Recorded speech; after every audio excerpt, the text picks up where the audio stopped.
Welcome to another episode of the continuously messy, uncompromisingly real, unconsciously uncut, and undeniably black, not your average netizens. Like that one? Yes. I did. I did. You don't know how long it took me to come up with that. And this is our special year-end episode, our last hurrah before 2019. I am joined by Jimin. Hello, the earth is flat. And Nat. Okay. I don't know what to say after B.O.B. just announced herself. How about no, it's not. No, it's not. And moving on. Sorry. We're going to hash out everything that went down during this year's Mama's Awards, and then stick around because part 2 will be our 5th annual NYAN Awards, where we give you our personal picks for best and worst of the year. And if we don't go over 3 hours after that point, we'll also give our K-pop predictions for next year, if we have any. So we have a lot of content. I have a lot of predictions. I have 0 there you predictions. Go. So there you go. Okay. So obviously we have a lot of content, so a lot to talk about. So let's get started. The Mamas. Whose idea was it to do 3 shows? Because that was a big bloated mess. The first 2 were they were literally filler. I mean, it was basically more slave work for the Nugu groups. And the show anyway is clearly about fandom and album sales that the general public couldn't give a crap about. So does any of it matter? No. I mean, unless you're an army, no. I mean, to armies, McDonald's could be giving out Happy Meal toys as awards, but if BTS wins it's a huge deal. So that just kind of goes to show the level that the Mamas are on, to the point where I don't think it wasn't meaningful, it wasn't special in terms of the awards were predictable. It really was. Even though people are saying, oh, it wasn't predictable that Twice won Song of the Year. You're right, because Twice should have never won Song of the Year. They should never ever get an award like that. They don't have good songs. That's a hot take. Cut that out. I thought about that a little. It's a little too late. Cut that out. But okay. When you go to edit this, start it right here. Okay. Twice is so amazing. I'm so happy they won Song of the Year. Like, that was so unexpected because, it's usually a sausage fest dominating and everything. I'm so happy they won. What a very good group with very good music that is, age appropriate. Moving on from the lies. They were predictable pretty much every other award. The performances were underwhelming. BTS almost disbanded. Yeah, we'll get to that actually. Okay. Before you get to that, okay. So sorry, you can cut that. No, it's okay. It's okay. You're just getting ahead of me. So, a few of the winners. Let's see. We have Highs won Best Vocal Performance Solo. Best Dance Performance Female Group was Twice. Janet Jackson, of course, won the Inspiration Award. Can we talk about that? Yes, we can. First of all, I do want to say about Janet is one thing I appreciate is she did have her moment. She showed up. She received her award. She gave a nice speech. She sat down. She had a photo op with BTS. She did all the right things, and I was impressed. Mnet didn't make it messy. I mean, Janet was going to do whatever she was going to do regardless. She was just going to get her award and jet, then that was going to be it. But I was expecting more messiness, just because usually when a big person comes, they have some weird collab and everyone's awkward. But I'm relieved it was what it was. Your opinion? Yeah, I love Janet first and foremost. You know, I love the Jacksons. Legends, honestly, every single person in that audience owed their career to her. Um, what I didn't love was how disrespectful K-pop fans were to her. Big surprise. Yeah, it's just you would think that for somebody like just the way that these idols revere Janet and her brother and the way they speak of them, you would think that the fans would, I don't know, like try to show a little bit respect for their fave, but they couldn't even do that, you know. They only screened for BTS. You know what I mean? Like, not saying you have to scream for Janet if you don't, if you know, but it's the fact of the matter. She's giving a serious speech, and she's, you know, talking about women's rights. She's talking about preaching love, and, you know, eliminating discrimination and prejudice. And all they can do is think about, you know, Tae and Jimin and, you know, the rest of them. Their names are escaping me right now, but I know that they have them. There are 7 members. Yes. There I are a always lot of forget names. that. Oh, I always forget Are that you too. sure? Are you sure? Because on one of those awards, there was only 6. I'm just saying. The other one was in the bathroom somewhere. um, um, I mean, yeah, if I just couldn't believe the amount of disrespect, and then also the way the K-nets talked about it after, particularly people of the gender that is opposite of Miss Jackson. Yes, they were calling Yes. her Feminazi? feminazi or something, or whatever the equivalent Yeah. is in Korea, because of the things that she said. You know, whatever.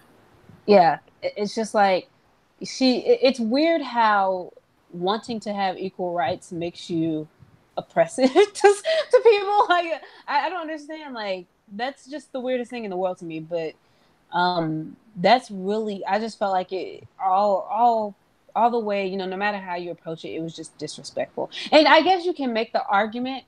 You could, you know, say because the award show was in Hong Kong, maybe because, at least not in my recent knowledge, I don't think I've ever actually heard of Michael or Janet doing a tour where they stopped in Hong Kong. I could be very wrong. But usually when they toured Asian countries, it was like Korea and Japan. It was like the more, basically anything that wasn't influenced by Chinese culture is where they did their touring stop. So you can make the argument that they weren't as familiar with Janet, and so that's why they were acting like that. But still, it just, to me, would blow my mind to Well, think you that that know, it was the was a case. global Asian music award, so I mean, by that, you know, logic, it was a crowd of, you know, mixed. I mean, obviously dominantly Korean, but you know, he had other people there who could. I'm just Like, trying to figure out where these Koreans are getting this money to go to Japan and Hong Kong for the mamas, like of all shows. I'm still trying to figure out how the whole thing works. Also, I did want to point something out. I don't want to make this into a tit for tat thing, but engagement is good. So, um, I want to address some of the comments on our Janet video. I feel there were people that misunderstood our discussion Uh and huh. misinterpreted our remarks. We were not disrespecting Janet in any way. We were not disrespecting Koreans in any way. We were vocalizing our fears that Janet would be disrespected, which kind of happened, It did. and or caught up in some kind of mess not befitting her status as Queen of Pop. Um, so, not saying that she wouldn't. We weren't trying to say that she wouldn't want to be there or receive the award for whatever reason. No, Janet's like Also, a sweetheart. yeah. Also, it's humor. We're joking. Don't make me put a disclaimer before every video now. Okay. Also, too, when we say comeback, I think when we, because we switch back and forth between like K-pop and American pop a lot. American pop, a comeback is like NSYNC, right? It's like 20 years later. Yeah. And K-pop, a comeback is about every couple months. Like, Yeah. so when we say comeback, we're not saying Janet was ever irrelevant. It's just force of habit. Like when you talk about K-pop, because you literally do a podcast about K-pop. If you want to be technical, technically,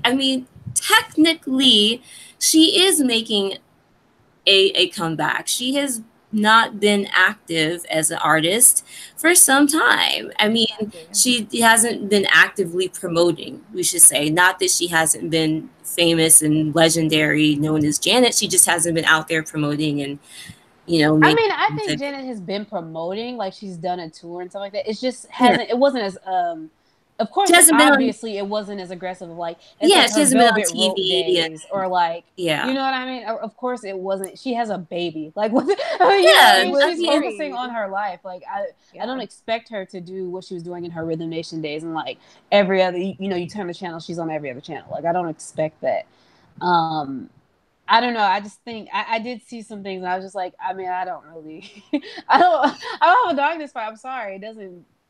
But at the end of the day, like, I respect that people feel a certain type of way. It's just that your feelings might be in the wrong place. You might not quite like understand where we're coming from if you are an American fan watching a K-pop Award show. channel, a YouTube channel, Yeah. or if you're a Yeah. Korean fan listening to Americans give their perspective on Korean music,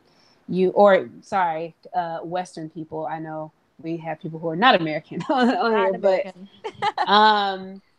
I just feel like I don't know. I have a hard time finding the issue, but Yeah. anyways, thanks for the 600 views. Oh, okay. Okay, well, Well, yeah. Let's go back to the rest of our winners for the mamas. Yes. Best vocal performance group is Icon. um, Why? uh, Why?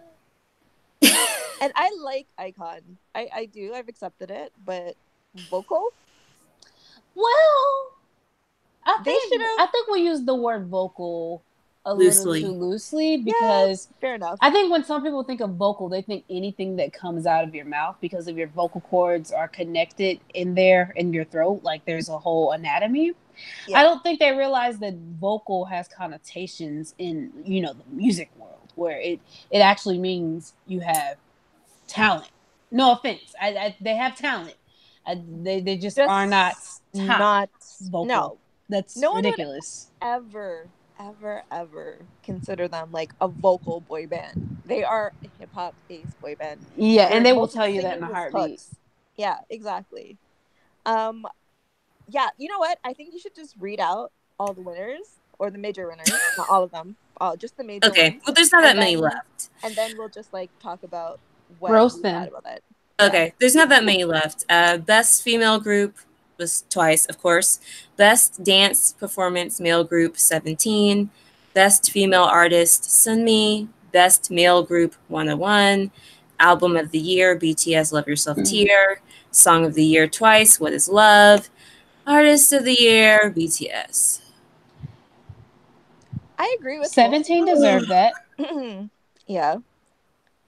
Yeah.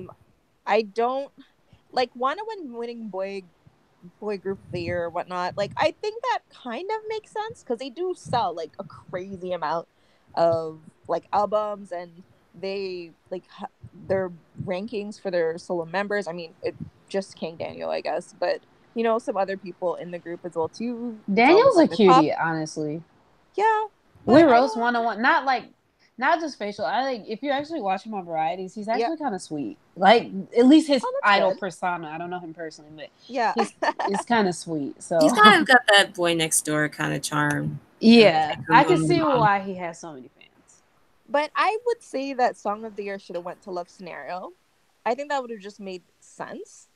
And then like Album of the Year should have went to BTS. And if they wanted to give twice a major award, they should have just gave them Artist of the Year because they had like 5 comebacks anyways. So I mean, Yeah, they were really the ones grinding for the whole time, like in the year. Best female group twice made sense. As I said, like they hustled pretty much more than anybody else. Um, I don't know. I don't think anything else was like super controversial. I don't think. Yeah, I mean, I kind of on the artist of the year, album of the year, song of the year. Song of the year was just no. Album of the year, I understand. Love Yourself Tear. As much as people roast it, it wasn't a horrible album. The title was not that good, but I think Yeah. the rest of the album, like it's listenable. I can listen to a lot of the songs on the album and be okay with it. However, I still feel like there were better albums that didn't get nominated. And honestly, I feel like BTS is gonna get it either way, but in any other year, right? Like let's just put this in like 2 years ago or whatever, but the same albums and everything. I feel like it would have been way more competition. I feel like if you had the same albums but you did BTS's popularity 2 years ago, they wouldn't have won that award. No, That's there was my other honest top feeling. groups. Yeah, like I think EXO coming back so late in the year also didn't help because Yep. EXO in a lot of ways was their major competition. Yep. So I also feel that yeah. very hot take, but Yes. Shiny, both Shiny and NCT had better albums than BTS. And I know you guys don't understand the NCT thing, but I guarantee if you listen to that album, just give that album a chance, you will understand it. No, But I absolutely, you know what's funny? Every like couple of months, NCT's 7 Cents will pop onto my Tumblr or my Twitter dash, and every time I retweet it, and I'm like, you know what? If it wasn't for the 7 Cents, I would not believe in the potential of NCT because that song alone gives you everything. You know, so I feel like if you like that song, you would like a lot of Regular Irregular. Regular Irregular is a lot of that kind of feel, like that kind of not just the vibe of the song, but also like the way the songs are crafted. It's a lot of that. I don't know. I just feel like there's so many people, and I don't think that the like the title is usually like it's supposed to be the best of the best. I mean, obviously we know some titles are crap and like B-sides are better, blah blah blah. But usually the title sets the tone for the album if it's a mini or full album, and it also like it I don't know, it just sort of like it's supposed to represent it. It's supposed to be the best. So I Mm-hmm. guess that's usually what turns me off of listening to the rest of some of these albums because then I'm Mm-hmm. like I don't like the title. I don't like what you guys are saying like this your era is about, So I don't really NCT. want to give it. Plus I didn't like anything they dropped this year. I didn't like Baby Don't Stop. I didn't like Touch. Was it Touch? I didn't like they did that hip hop dance whatever video. I didn't like that. I didn't like the last two songs or was it two or honestly they dropped so many songs this year. I can't even remember all of them. I can't keep track of what's I going on with think I NCT. think I think that you Yeah. have like a particular taste. I did personally like Baby Don't Stop. Yeah. Touch was listenable to me. Like it wasn't my favorite Entity song, but it was listenable. I pretty much didn't like anything else besides those two in terms of titles. Yeah. And regular English version is a really good song. Like I don't. I feel like it's just is a good song. Like it's got it's hard to explain. It might be considered basic, considering everybody was doing Latin pop music, but it's still a good song. Like I just there's not a part of me that feels like it was a bad song. Yep. It's not my favorite on the regular irregular album. It's definitely up there as one of my favorites, but it's not my favorite. I think that album has to be listened to as like a whole piece. Hey guys, Yeah. so I don't know how much of it did not catch, but it What? was quite a bit. It like dropped You broke off. up. Oh, okay, because it still said live, so I assume that like maybe somehow it was still recording because you started this chat, and so it still says live now. Maybe. It says Yeah, live. yeah, it says live this Okay. whole time, so I just assumed that it was recording. So Yeah, we just same. kept talking until you came back. I honestly Okay. didn't notice you were gone until you came back. Oh no, So I no heard offense. the beep, the notification that you left. So Oh, I didn't hear yeah. that. Okay, yeah, we just I kept was too talking. busy caught up in like why you should give NCT a chance. Oh no, I I'll give feel them a like chance. I believe in their potential I feel like because there's of a the seven lot of cents. artists where, like, for example, Icon, I would never listen to another Icon song, even if you paid me. Love Scenario was just that was the most you were gonna get out of me. Period. You're not getting more out of me than that. Versus a group like Pentagon. Now, if they put Edon on the payroll, I will listen because I like Edon's music. Yeah. Which, child, I wish we could talk about that. Her Well, receipt. we Did you will. see her receipt? We will It's talk the gift about that that won't stop later. giving. I Yeah. love them, but I can't stand them at the same time. Like, they're Yep. really, really, They like, just need to childish, but Too just much. they just need to come out with their own unit together and Yeah. just promote as a duo. Yeah. Because that's where all the interest is anyway. yeah. Have a reality show and everything. And I feel like they could really get that demographic of, like, girls who really, really want to marry an Opa. Like, they could really get that demographic. Yeah. Couple fans. I mean, her male fans are not going to go away because she's dating someone. So I think it's like if weird how anything, it's like the opposite for guys. Like when girls find out that they're dating somebody or they're getting married or they're married, like they usually sort of like they just check work out. harder. It's weird. It's like, leave me alone. I'm. But I mean, they might see themselves in Edon because he regular looking. Yeah, that's true. Regular vampire looking.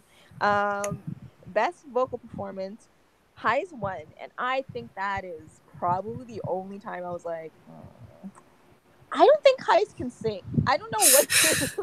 Like, she's not even like that great of a rapper to me, but I mean she's passable. But her singing voice really, really annoys me. I don't know what it is about it. She's got that typical pop girl singing voice that everyone has nowadays. I don't know how to explain it, but it's just like yeah, Whoa, what, girl? What was that? That's exactly what it sounds like. Don't break your vocal cords to imitate that her. Is exactly what it sounds like to me. Okay, like every time they're like in the booth and they always have the specific look, more like like dirty Kardashian. Okay, that was messed dirty. Up. Like they all kind of look like Instagram models. Grungy. Yeah. Mm-hmm. And it's just no thanks. My contact with Highs is very limited. I literally only know of her because some Korean person had posted a picture, like a screenshot of their iPhone with her song playing and saying, "What a true artist," and that was all I needed to know. So, I'm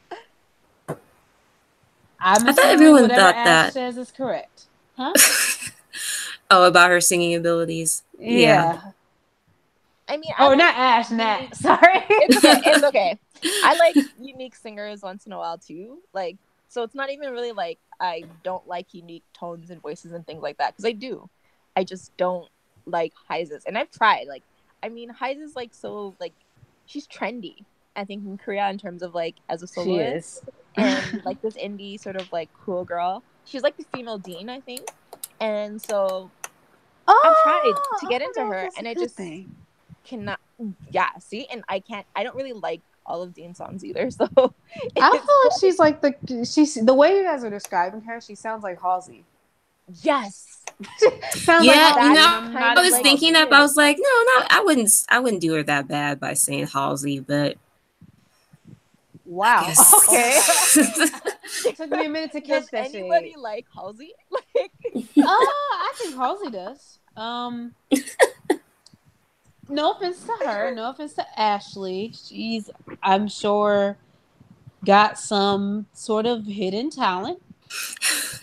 I don't think singing is one of those. It's crazy because I know she's like really popular, but with the younger crowd. Yeah, I just don't know. I've never seen anybody like even put her song on and say like, "Oh, this is my favorite song" or like whatever. I don't know anybody who actually likes her music. Her as a person, sure. I've seen people like praise her and whatever, but I never. It's so strange to me when I see her win awards and stuff. Or I see her in like commercials and stuff, and I'm just like, people listen to Halsey, like people are still into her. Good to know. Do you guys want to hear You guys want to hear like a really weird thing? Sure. Like about Halsey? So, okay, so I Mhm. grew up in the generation that with Halsey, I think I might be like a year. I'm around her age. Put it like that. I think I'm younger than her, but I don't know how much younger. Anyway, point. Um, I grew up in the generation with Halsey on Tumblr, and everybody used to like. She was really popular on Tumblr because she was a One Direction fan, and apparently she used to like. I don't know. Okay, I don't want to be spreading nothing or nothing like that. You ain't hear this from me, Sure. but the tea was that she was like a Harry Styles stalker, kind of like a Harry Styles Sasang kind of type. Maybe not as Really? bad as Korean Sasangs, but just kind of that sort of type, and like really playing into the Harry. Like One Direction did a lot of fan service that I would argue was like K-pop levels of fan service, which I never The thought you Larrys. could even reach that level. Yeah, like yeah, the Larrys and stuff, and that was the tea was that she was a Larry. Um, Mm. and we know how that turned out. That's some damning evidence right there. Yeah. Because they were insane. Yeah, and then like she basically got famous from in like her being famous in the One Direction fandom is partially what gave her her fan base when she started doing like covers of songs and stuff. She's basically like Really? Jungkook in a way. I did not know any of this. Like, I was on Tumblr. Like, I've been on Tumblr for a while, but I did Mm-hmm. not know that she was a One Direction person. But also, Yeah. I was very much like out of the loop on One Direction because I was like a bit too old and just like I don't know. I'm not really that into them as a group. So I I think I don't like. know. I think I like Harry. He makes good music. Like he makes listenable like I don't want to say it in that way. I think you guys know what I'm going for. He makes music that, let's put it like this: people of a certain uh part Age. of the world. Oh, Oh. well, that too, I guess. He makes music that, like, you know, I could definitely see like some guy who grew up in like Iowa in like the 60s and 70s, like who loved like Queen and like Led Yeah. Zeppelin and like British bands. Like that's the kind of music Harry Styles makes. No, I like So Sign of the Times. Like, yeah, she's one of my favorite songs that dropped in the last couple of years. So I get it. I liked him. I love Zayn's music. I'll be I very like honest. Zayn is my favorite Zayn artist is I ever. hate the Zayn, but I best looking love one. his That's all music. I've got. Zayn used to be fine. Emphasis on used Um to be. Lewis I looks used to really gross. go hard for Zayn because I felt bad for him because they would pick on the fact that the He's obvious brown. reason. Um, Yeah. but like after he said some stuff, I was like, okay, yeah, no, and I He's backed got off. issues. Yeah, Yeah. Yeah. I liked his solos. I liked some of his solo stuff. Like, it's really hit or miss for me too. Liam. that's I okay. don't know the other We ones. don't even They have all to. blend together for me. We, They're one blonde white you know boy what's so that funny? makes up the rest of the group. Yeah. I literally just saw something. I don't know if it was on Tumblr. It was something that was like Louis Tomlinson. Somebody had accused a K-pop idol of plagiarizing a Louis Tomlinson song.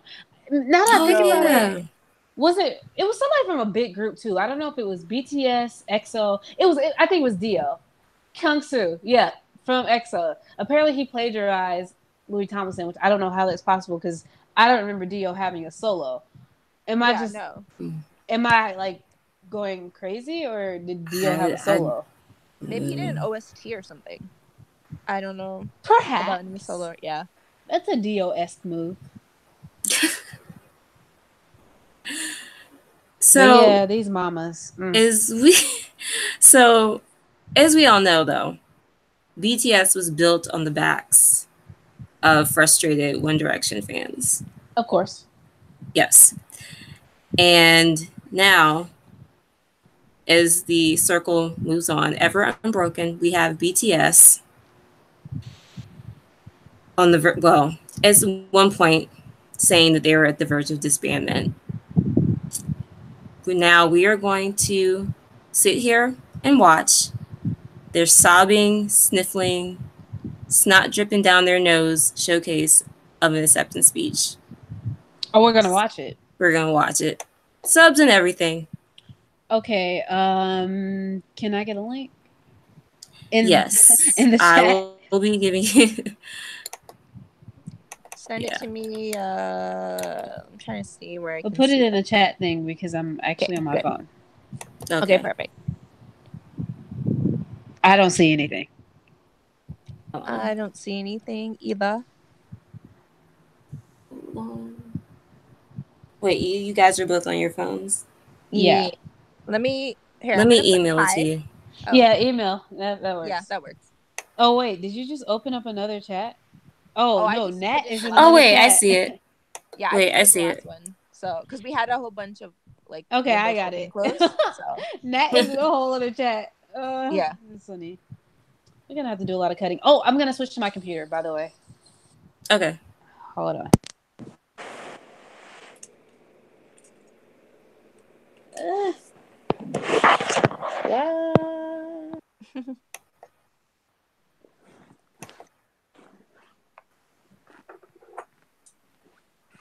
I actually haven't seen the speech at all. I've seen parts of it. I haven't watched the whole thing. Man, those suits are ugly. Y'all gotta wait. Wait. Oh, we haven't started yet. We haven't done anything. Oh, you said those suits are ugly? I was just looking at this screenshot thing. Screen grab. Put it out of my Okay, I am now ready for this.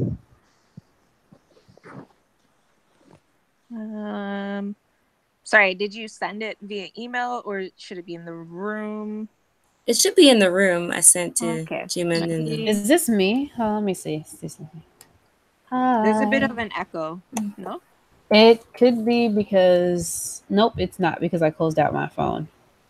Yeah. I don't hear an echo though. So I don't either actually for once. I did it first, now I don't, so it's good. No, I don't see it in any of these.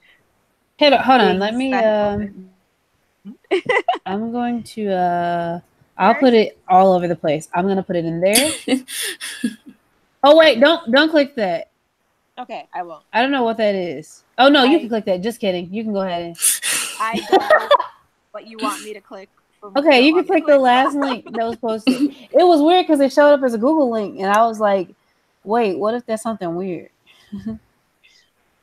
Oh, wait, no. Okay, no. Everybody get showed up. Oh wait, bang, no, bang. I see it. I see it. Oh yes, you know Yay. what? Talk about one of my favorite things that I'd seen as well, but after. Wait, what's your favorite thing?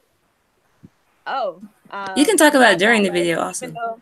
Okay. I was gonna say that the fact that like Big Bang are like away and they still found a way to have Fantastic Baby in their show. I was just like, yes, of course, that is like have one the K-pop theme song. Big like Fantastic Baby playing, but yes. Honestly, Oppa Gangnam Style. I still get a laugh. SM literally plays that song at the end of all. Wait, of are you guys watching it shows. already? No. No. Oh, okay. We're talking about something at the. Sorry, let me say this real quick. Every time I do SM Town in like Dubai, Osaka, whatever, they play Gangnam Style, and it's so funny because Psy was a YG artist. Anyway, we can push play. It's okay. Wow, this is gonna take a lot of edits. It's okay. Sorry. It's all right. It's okay. Okay. The practice. Oh, loud. Let me turn it down. Why did they always play Idol? Like, play another song. Because nobody realizes that's the song that we hate. Always. See, they started every speech by saying Army, and it's just like, we get it. Because they know who brought them there. Yeah. Wait, are we watching this together? Or is this like a kind of separate thing? Because I'm not seeing this. It's not playing for me right now, so I'm confused. It's not playing? It should be playing for everybody. Okay, pause it, Ash, because it was playing for me. Okay, see, I saw the pause, but I didn't see the play. This is going to take a lot of edits. Oh, yeah, it is. You know, you're showing offline now, Nat, I think. That might be why. Oh, yeah, you are. It says user ECIIG offline.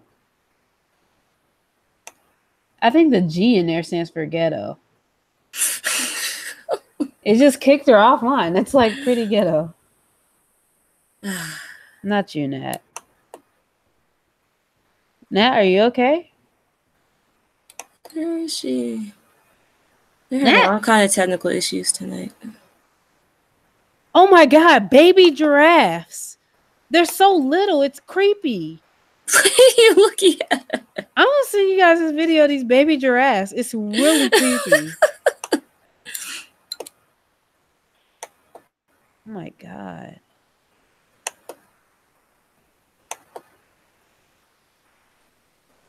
Hello? Nat! Oh, yay. I don't know what just happened. Did you hear us roasting This you? kicked you off? Yeah, no, I missed it. I'm sorry. We weren't roasting you. I'm just kidding. Yeah, no, it just like, oh, I don't know what the hell just happened. Okay, can you press play? I want to see if this is gonna work for me. Okay. Hub. You got it, Nat? Nat. Did it kick her off again? It says offline again. Oh, now she left. Okay. Oh, she left this. You know what? It's not letting me watch it and stay on the chat at the same time. Are you on your phone or your computer? I'm on my phone. My computer's not working. Exactly why. Okay. Yeah. No, you guys can watch it. Do you want us to give you a play-by-play? We'll give you a play-by-play while we watch. Yeah, that's fine. That's fine. Okay. I just can't. Yeah, that's fine. Okay. That sucks. Sorry. Okay.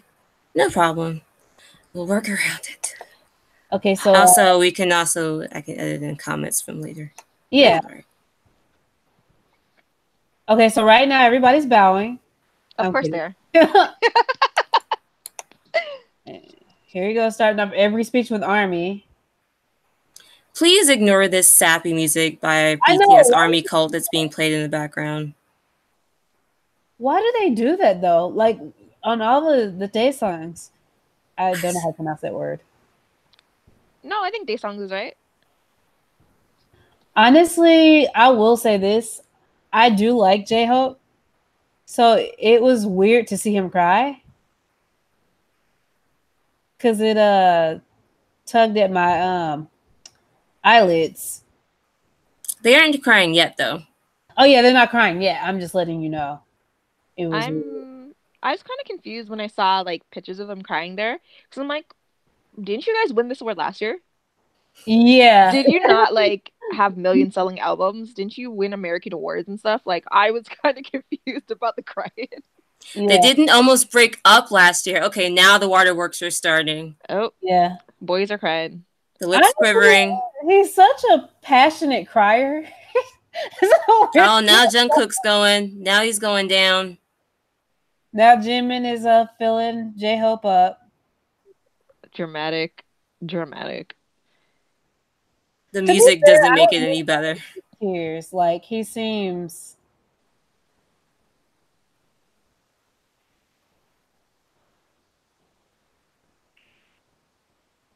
I would have cried whether we receive this award or not. The fans are loving this. It's like they really are. The tears is like nourishing their souls. Yeah, it's kind of creepy. Well, I mean, I guess okay. I'll be fair. Like them almost breaking up, you know, like in all no, the they're not even talking about it yet. Oh, well, maybe that's why they're crying so much. I'm happy. Well, maybe Armies. Oh, okay. I was like, maybe that's why the guys are crying because you know they almost broke up and now they're winning this song and they're like, life is great. It's amazing. It's wonderful. Kind of feeling. I don't know. Maybe they're just feeling themselves. One of them that I forget his name, he's crying. Jin? What's his name? Jin. Okay. He's the one that revealed everything.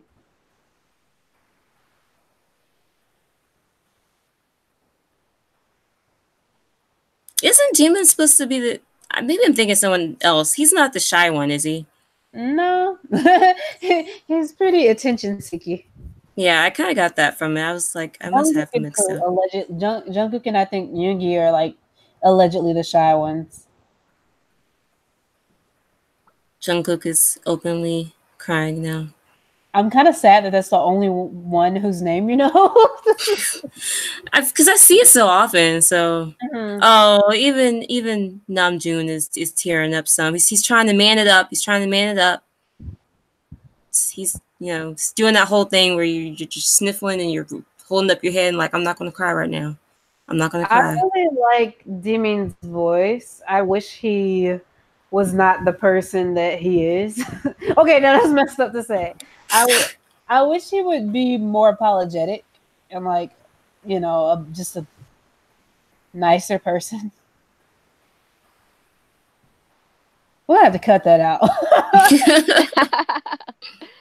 Oh, look at Tete. He's so little. Sorry, I infantilize him. I'm not going to lie, I do. He's clearly the prettiest one. Oh, of course. But he also just seems like a nice person.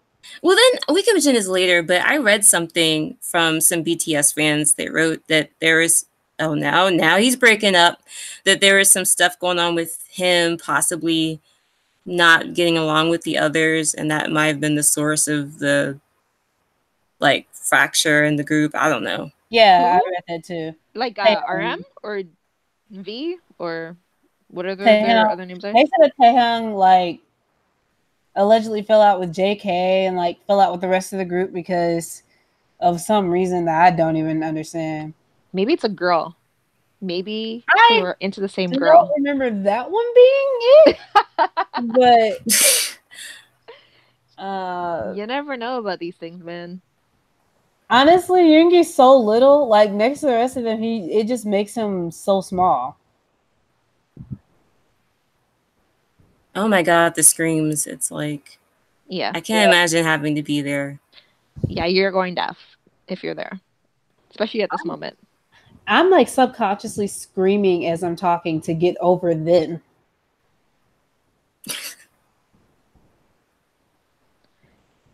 This is a very long speech. Well, Artist of the Year. I guess it's give them their platform so they can talk it out. They've just won so many awards. It's like, haven't you given a lot of speeches already? Yeah, I know. That's what I'm like. Is this really still going on? Holy. I mean, congratulations. No, it's still always really bittersweet for me when it comes to BTS because I have really mixed feelings about them, honestly. Sometimes I really, really like them and sometimes I don't. Yeah. Well, I mean, I don't really, really like them ever, really. But I don't... I'm talking about, musically. I think they have good... I think you have to hear some of their B-sides. I honestly, I haven't listened to any of their albums this year. So, I mean, that's obviously... yeah, so I mean, this year, it's weird. Last year, I listened to everything. This year, I'm just I don't have. Oh Lord, Taehyung is just outright flat out ugly crying right now. Maybe it's guilt. Yeah. When people say it's guilt, I don't know. I think he's crying like that because he's a crybaby. And Jimin is sniffling. And Namjoon's back there he's not tearing up.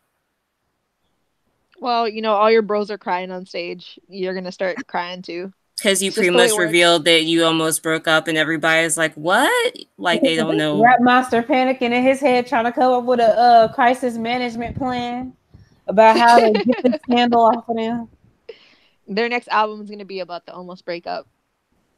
Oh yeah, that's perfect. Aid. See, BTS Aid, like Lemonade, but for BTS. Oh, I love this. BTS forever. I'm an ARMY forever, and nothing will ever change my love for them. Oh, maybe in a couple years you might revisit that statement. No, never say anything. BTS, but just because I remember 1D fans was like, "I'm a Directioner forever." Justin Bieber fan, I'm a believer forever. Okay. You know what's funny though? I think some people actually came to their senses, in a weird way, because some people said that the amount of stress and fear that they felt at thinking BTS was going to disband was so intense that they were it made them stop and think, I might be a little too invested in this group. Yeah. And some people were like, I'm going to step back for a bit. Good. Because I feel like the more ARMY step back, the more BTS can step back. And I don't mean that in a rude way. I mean that in every person Well, I was about to expose something that wasn't supposed to go live yet, but I'm not going to expose that yet, though. But put it like this: as we have talked about in the past, aka earlier, every person, you know, like they need a break. They just need. I think that it will be positive if armies took a step back because that means BTS can just relax. Breathe. Yeah. And Isn't that what honestly, I've been maybe saying? if they're able, sorry. Oh no, sorry. No, I mean, I think I mean, we talk about BTS, quite a bit, but like, I feel like we had this very discussion a couple months ago, and we're like, the consensus was that BTS needs to take a break because it's too much. It's too much pressure. It's they're working like they're on tour. They're flying all over the place, doing all these like performances, doing speeches at the UN. I mean, it's a lot of stress, and they're not like. I mean, obviously they're not like teenagers anymore, but they're still young people who have so much to experience in their 20s that they're not really getting to experience in the 20s because they're too busy doing these other things. And I mean, it's a lot of pressure. And I think I said that like in 2019. I know I said I wasn't going to do any predictions, but I really believe that they should take a slight break, a month or two, and just like do nothing. I mean, if they want to work in that time, they can work, but like they just need a break. They need some therapy. They need a beach. They need some margaritas. Like that's. Oh, maybe keep the margaritas away from Jimin though. Yeah, yeah. I I just think mean, he needs the it, margaritas. okay, if he has a drinking problem, then yes. But Also, if I don't not, think any of them want to be on anybody's beach. Not, that's no shade in that comment. No Oh oh, so yeah. they're shade. not really Something okay. that BTS would not like. They prefer all the shade. So, uh, Okay. But yeah, I think we all pretty much agree that but when we and say yeah. just, I was gonna say when we say break, I think that word just varies from person to person because even, for myself, like when I say I need a break, what I really mean is I need a break from whatever mundane, like day to day task that I'm, involved in or something like that. Like, whatever the case may be. And I need to do something else that is still going to take up. Does that make sense? Like, Well, for, yeah, obviously for them break would be different. I mean, I feel like with them, like just getting time to sleep. but maybe Exactly. them break could mean like, oh, I'm still gonna go on. Because I remember people were getting mad because JK started like his little group chats on Fridays or whatever, and I'm like, maybe to him that is a break. Maybe like Yeah. not having to dance is a break. Like, not having to sing. Like maybe that's the whole part. Yeah, he's still technically working because he's hanging out with his fans, but maybe that's something he wants to do. And I think that it's important not to say, oh, that's not a break just because he's, doing something that's BTS related. No, I agree. That's why I said like they could still work, but I don't think they should have like these big obligations. Like Mm-hmm. I feel like it should be like if you want to like go and make some music with RM or work with a Western artist or whatever, like you can do that, but you don't have to like worry like, oh my god, I have these 20-day tour world, kind of thing. I feel like Yeah. that's why the quality of the music was so bad for me this year because they were just all over the place Yeah. and they weren't Even, really in one spot making good music. They didn't give it time to breathe. Like you need to experience things to create fresh music. what I was gonna say too. I was Hmm. gonna say like earlier in the day I was listening to like SZA's Control album that she came out with last year. And I Yeah, was thinking, wow, even it's only been a year, but this album has it still feels fresh. Which is weird to say that because there was once a point in time in music where an album could be fresh for 20 plus years. Like I know when you look back exactly. on the history of just like pop music in general, like if you listen to Thriller or like any of Michael Jackson's early work, it's still fresh to this day. But it's funny how if I listen to something that Twice came out with a month ago, it's already old. And it's just, Yeah. I mean, no offense to Twice. I know you're probably a Twice fan or something, but um I'm just saying, like it's just goes to show you, it just like becomes a point where it's manufactured garbage. Not saying that's all that BTS is. It's just majority of what their titles are is manufactured garbage. Um, and it just feels. I feel like back to the SZA thing. My whole point was SZA could wait to come back for another 3 or 4 years, and she would still come back to what I would think is a decent audience. Yeah, She doesn't need to come out with another album like next tomorrow. month. Like Yeah, I would yeah. still appreciate her music. So the whole idea that in K-pop, like we need to come back all the time, that's just weird. I think it's because K-pop is built on trends and fads, and like people do lose. I think it's because it's not the general like population of Korea that listens to K-pop. It seems it's like a very a site that has very short attention spans from what it looks like. So if you are gone for too long, people forget you. They move Mm-hmm. on to like who's there, like who's making music, who's doing what you were doing. And I think that's really like more evident when it comes to older groups, especially older female groups, because then they get replaced with younger, fresher models. Yeah. Mm. Especially like if you look at like Twice's, and I mean I like Twice. I like most of Twice's songs. I really liked Yes or Yes, Interesting. problematic lyrics and all. And I Love Shot is love also problematic. Love Shot. Oh, the EXO song. At least Oh, from what I got from it, like the video, not necessarily the lyrics, but the video. lots of guns. Yeah, I kind of picture the video for me feels like it's like drink this alcohol and love Shoot me. a whole bunch of people. For like no reason. It's just Oh, okay. I can see where you're getting with that. I was just like Yeah, turned off to be honest, to really pay attention all to of the the metaphors for drinking alcohol and like doing sexual activities. Like to me, it was just like too many references that collided together. But anyway, continue. um okay, one thing about the EXO group. We were talking earlier about good looking groups, and I would really appreciate it if EXO kept shirts on, like, and covered their chest. I think for singers it's Interesting. probably best because the things we get from EXO are vocals. Like you giving us what we need there. If I wanted to look at someone's, hairless body, I do prefer Monsta X. I don't. That's just me. I, actually, my preference is neither. I mean, I like Jungin.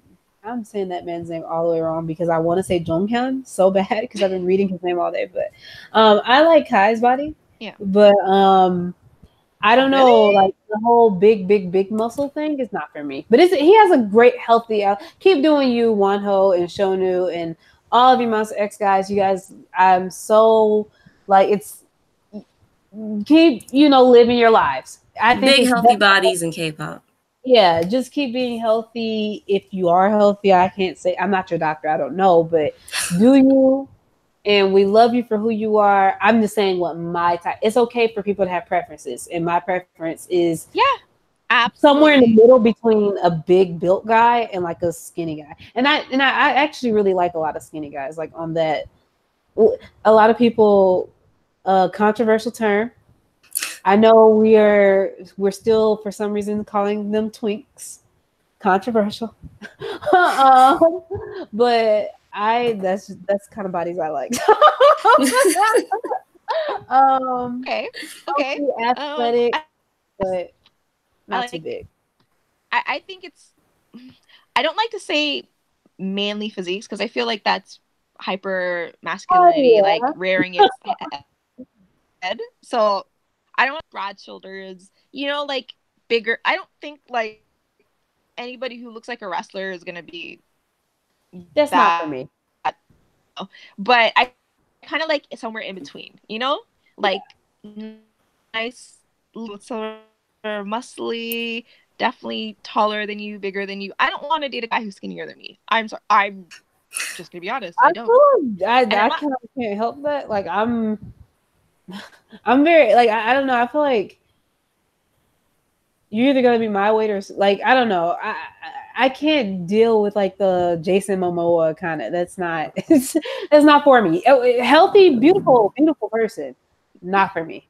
I'm more of a like I like Minho's body. Like I like shiny Minho. Like From I do too. that's He's not like more. so that's good. Even Jungkook. Jungkook has with his little stout bunny looking self. He has a great like waist. His waist is really small though. Like his waist is like Blackpink Lisa. Yeah.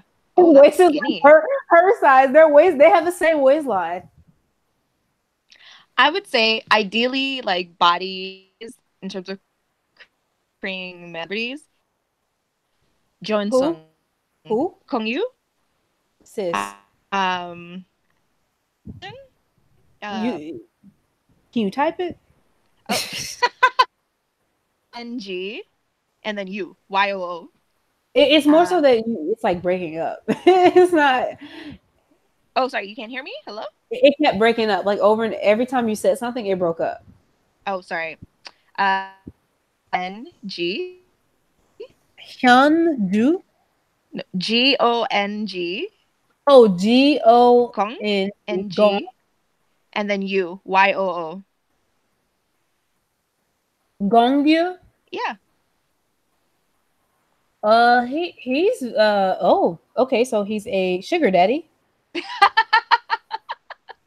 He's definitely old enough to be like an uncle of mine, maybe even a father. It's just okay, so well, I'm older than you, so that is fine. Oh yeah, fair enough. Oh, Train to Busan. Yeah, him. Okay, you said you like his body? I love him. Oh, I love everything about him. He's like one of my favorite human beings. Those 90s like surfer dude type thing. I don't know his kind of shoulders. You can have. I'm shocked he has tattoos. If those are real, I don't think they're real. I don't think he has any tattoos. Oh, okay.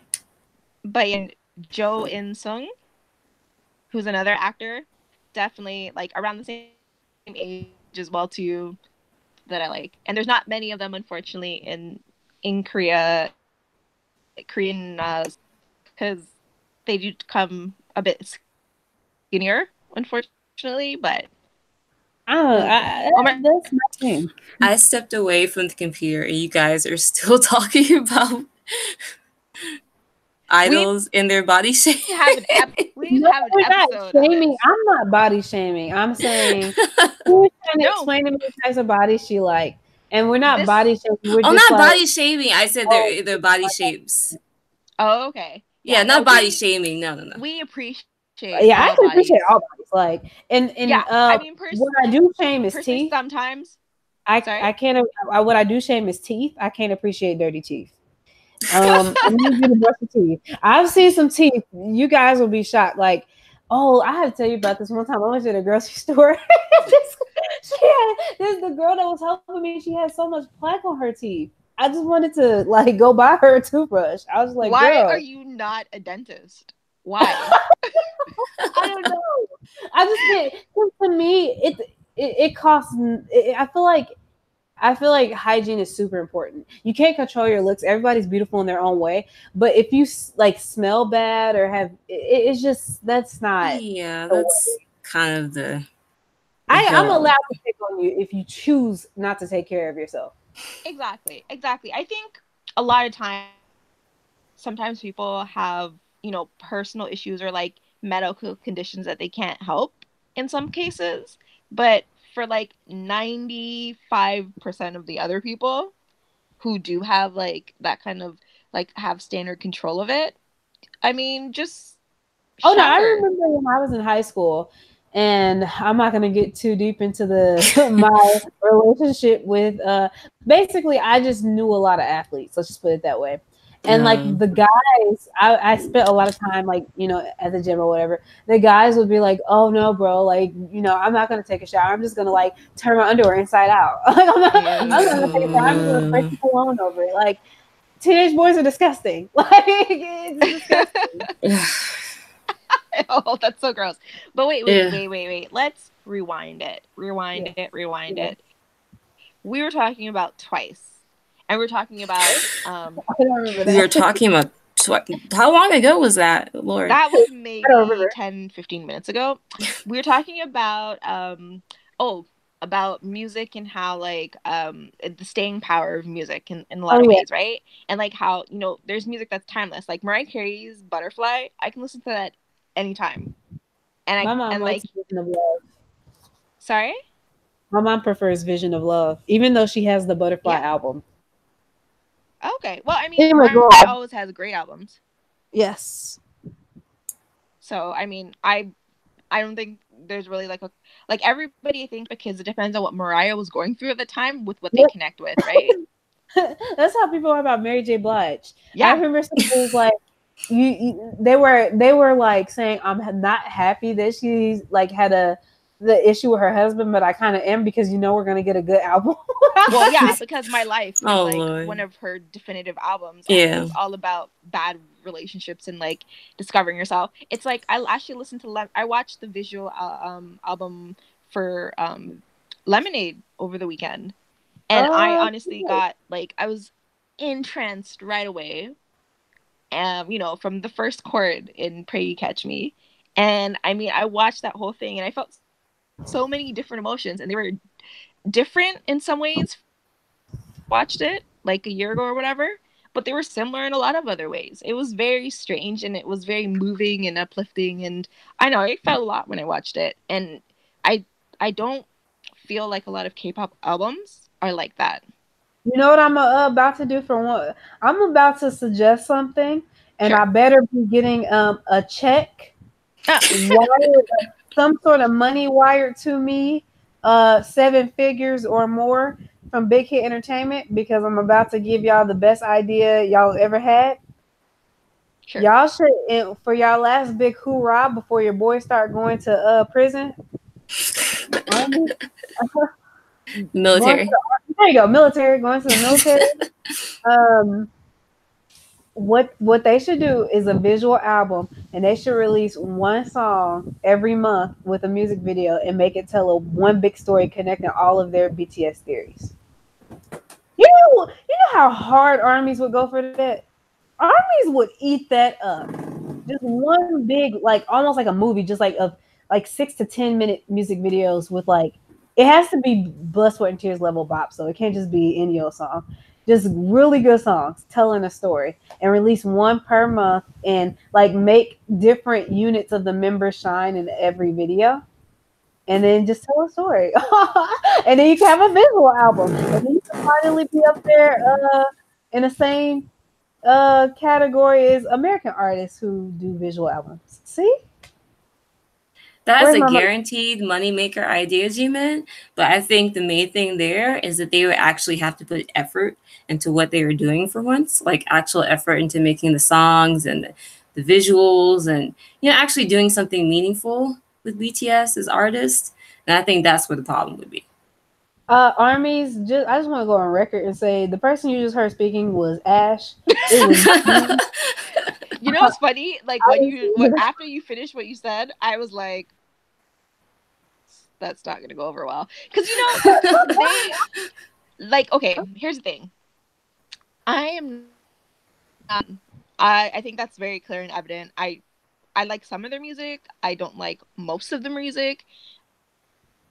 But I do understand that, they are artists in their own right, and they create music that is meaningful to them. And like, there's a lot of fans who like, had maybe terrible things going on in their life, or just, feel disconnected, and they listen to, Love Yourself Tear, or Love Yourself Her, or whatever. And like, it helps them. It sort of like uplifts them. And I think that the music that they're giving, it doesn't have to be meaningful to me to be meaningful. So I would give them at least that. I mean, I keep reading that their music is the sound of the youth and all this stuff. Since I'm not a youth anymore, maybe that's why I'm not really connected to it, because I'm not in a place where I need that anymore. I mean, I'm a lot more secure than I don't feel like their music represents me. Okay, maybe I'm not youth. Maybe like I'm in that weird transitionary. No, I'm youth. I feel like I feel like you stop being youth maybe like around the time you come off of like. Look, I'm not gonna expose myself. You stop being a youth around like 27. That's when you really grow up. Like you're a real adult because at that age you probably have health insurance of your own. You probably like I don't know have a house. Let me know if I'm not telling the truth here, but maybe not a house. At least not for my generation. My cousin just bought a house. He's in that age range. Well, for some of us, then. Basically, a place that you either just bought a house or you are looking to invest in something long term, right? Like you're all about commitment at that point in your life. Before that, you just kind of do what you want, right? I think you still feel like a kid until you're like around 25, 26. Because that's how it was for me. When you start feeling like an adult. Yeah. No, I definitely say like 25, 26, 27. Those are like the three, like those are very important ages in your 20s when you're like, oh my, I'm not that young anymore. Like that's when stuff starts hitting the fan. And everybody's like over like you still have like 80% of your life left to live. No, for sure. You still have a lot of time left to live. Like, but you know what it is? It's like in celebrity, right? Like once you hit those years, things start to slow down and you're not young anymore. And youth is a commodity, especially for women, right? So I think it hits women much more harshly than it does for men. Yeah, definitely. And you can see it too with like how, like men sort of rebound in a lot of ways when they come back from the army in like K-pop and stuff like that. But women, they just continue the slow decline in popularity. And they never really get back or like touch where they were. So I mean, I'm just trying to tie it in because I feel like I want to stay on topic in some way, shape, or form with everything I'm saying right now. But yeah, I don't know. It's what were we talking about before? Did Helen pass away, or did I imagine that fact? I thought I imagined that. So we were talking about music staying power. Yes. Checks for my ideas. I feel like I can't pay for that. That sounds like a good job. Yes, you should write just like a business plan and send it to Big Hit. But copyright that patent that junk before you send it. Yeah, exactly. I'm gonna put on my resume. I'm gonna put a picture of Kate Blanchett. Okay, but you have to do it from like Titanic ages, like. Yeah. I'll make sure that they know that I am a young white woman. Yes, that will be good for you in a job.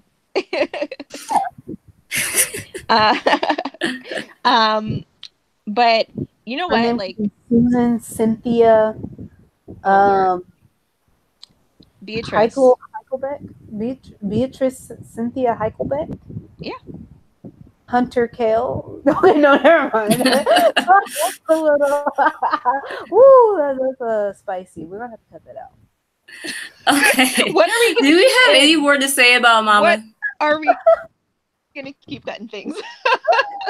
Yeah, I'm gonna have to make an executive decision.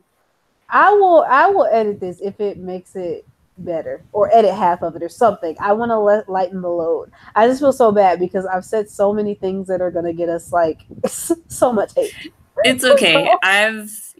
I've chopped off a lot of stuff that you guys didn't realize you said. I think we should have like an outtakes episode where like you can just do like outtakes. When we're talking about body shapes, you could put that there. Yeah, I feel like that we weren't roasting people. Yeah, but I feel like we should have like little like NYAN like outtakes or like I don't know, like I did do a little something like that, but it was K-pop related. It wasn't like just random stuff. So yeah, I like the random stuff too, though. That'd be cute. Because it's like we talk about pop culture, and I think that's important to talk about, like to have like outtakes with this. We certainly have enough from this episode, so we can start with this one. But yes, making okay. that boss. Mamas. Any last words on the mamas? No. Or any last opinions, feelings? Did you guys like the mamas? Did you even watch the mamas? Because I didn't. I just watched the performances. Nope. I watched the last one and I started like I think somewhere in the middle. Okay. And that means unfortunately I had to listen to one on one, but don't worry, I muted them. Um, so yeah. Are you Okay. counting down to the disbandment, Demon? You know, I'm gonna cry. I think I'm gonna shed a few tears. Um, I don't know what I'm going to do without having like a default group to roast that we can all agree is trash. Because even to Got7, even though we roast them, I really like Got7. Like they're so likable. All of them individually have their own charms. Even if they have done trash things, they still are very charming guys. Which is probably why they still have fans despite having absolutely zero hits. Poor Got7. Controversial. Is it? I thought we all kind of agreed that they only have one good song, and that was just Everybody like knows that. If they don't, then they're just in denial. I'm saying yeah. it's controversial for the fans. I I I think don't I really think even the know fans that know much. it, to be quite I don't know honest. if the Daxies are self-aware enough to know that the only reason they like Got7 is because they're funny and visual. Like I don't know. Okay. Fair enough. Fair Well, enough. I think I'm done talking about Mama, Yes. and everyone else is. Yes. So I think it is time to get down to some awards of our own, and I think they are just as accurate as the Mamas, if I say so myself. I think they're better than the mamas. Yeah, I We don't think They just are give Mama. better awards than to them. people who show up. Well, it's the NYAN Awards, and it's coming to you in part 2. Ah, that didn't. That Like sounded like a this. ghost. Woo. Okay, spooky. Anyone need to take a break? No, I'm good. Tima, you good? Yeah. Alrighty. Okay. Welcome back. Now it's our turn. Finally, we get the final say on what's cool and what's trash in the world of K-pop, at least on this podcast. Again, I have my lovely duo of podcasters, Jimin Hello. and Nat. Hey. And we're going to go down our list of categories. And we also basically had every podcaster here and not here give their opinions for each category. So I'm going to go down and have everyone explain their picks. Objections are permitted, so be prepared to explain why you picked what you picked. So, for our first category, and I think I'm going to go backward here. Well, no, I'll just start from the top. Artist of the Year. The 4 responses that we got were BTS, Twice, NCT 127, and also BTS. So, ladies, do you want to reveal which one you picked and why you picked them? Who was that second vote for BTS? You'll find out. I was the first vote for BTS. And I know, surprise, right? Surprise. I was trying to figure. So basically I thought about it, and I mean, like, I have my own preference in the music that I like. I am a girl band stan, and that's kind of like what I'm into. I'm not really moved or empowered or even like interested in BTS artists. They have some bops. That's great. That's fine. I can move along. But it would be like really silly, I think, to not just give credit where credit's due. And this was the year of BTS everywhere. They were breaking records. They were like doing speeches at the UN. They were dropping million seller albums. They were getting nominated for a Grammy ish. It's like Oh, Grammy, like they were nominated adjacent in this Grammy. You know, so let me ask you this: yeah. if I graduate college, did my friend graduate college adjacent, or Well, it was this, but like okay, but look at it like this: the nomination came because BTS is hot. It's not like I don't think that the like I'm sure that whoever created the art, the creative artists with the album and how it came about, like I'm sure they did a great job, fantastic job, and that they impressed a lot of people. But I feel like the Grammys decided they wanted to give BTS an award, a nomination, and probably an award on the day so that they can have an excuse for being there. They didn't want to give them any is that good even going to be awards. a televised award? I, I'll be it, very shocked if it will be, if televised that. if they can get BTS, if they get BTS there to perform and they get the armies there to support it and trend it and do all that stuff, you better be sure BTS is That'd be going to funny. be performing and it's going to be aired there and they're going to win their award on that stage. They're going to be kings of Korea, like even though they're kind of already are at this point, because they're on the Grammy stage winning a Grammy, even though technically it's not their Grammy. They're just sort of like the face of the Grammy. It would hurt if they won a Grammy.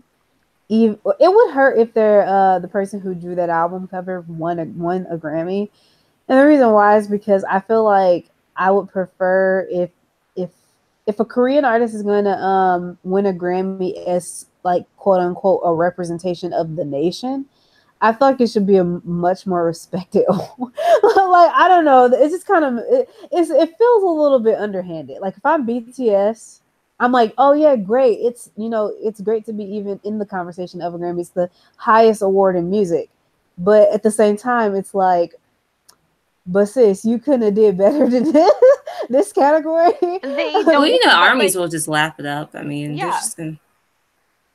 And also, a Korean person has won a Grammy before. It's not like BTS is the No, only no. What I'm people. saying is, okay, that's I'm not saying because they're Korean. I'm saying they are literally the faces of Korea. Like when people think of South Korea, they really think of BTS. Like a lot of people Yeah, because of BTS. No, I won't say because of BTS, but musically speaking, when is what I'm saying. Musically speaking, when you say music in South Korea, people are thinking BTS, not the Or Psy. lovely person who won it the first time, who yeah, probably nobody no, was true. thinking about it the first. You know what Or I'm saying? Psy. It's different. You said or Psy. Oh yeah, Psy, but I think Psy is definitely looked at as like a one hit wonder. Well, Like I yeah, don't but I think feel like more people would think about him just because his hit was more like viral. oh yeah, it was Yeah, very viral. It wasn't the his was first video a of viral a hit. day on YouTube. Like the I average think so. person on the street would, if they were asked who was Of course, Psy and who was BTS, they would know who Psy was, Well, I most think it's Psy likely. came different out because at the perfect time where the yeah, Harlem Shake was big, like, and not our Harlem Shake, the lame not one. yeah, the one that was like, oh, everybody be random for 10 minutes, like that Harlem Shake. That honestly was the whitest thing I've ever seen for it in Yeah, my life at that time. I mean, I I've remember. seen since then whiter, but yeah. Honestly, it's so like, why would you even take our okay? Why would you take the name Harlem Shake, knowing that it represents a dance that is so iconic, and apply it to that? That just But it's irritates me. not But exactly like something they would do. And then water it down to like the most lamest thing that you could possibly think of and act like it's revolutionary. It's just it's very like So it makes sense. typical. It makes Yeah. sense. Exactly. But yeah, as I was saying, I don't have to like BTS or their music to not understand how huge they are and how popular they are and how, they are K-pop at this point. So, I mean, for me it's like I don't think anybody had a bigger year than BTS this year.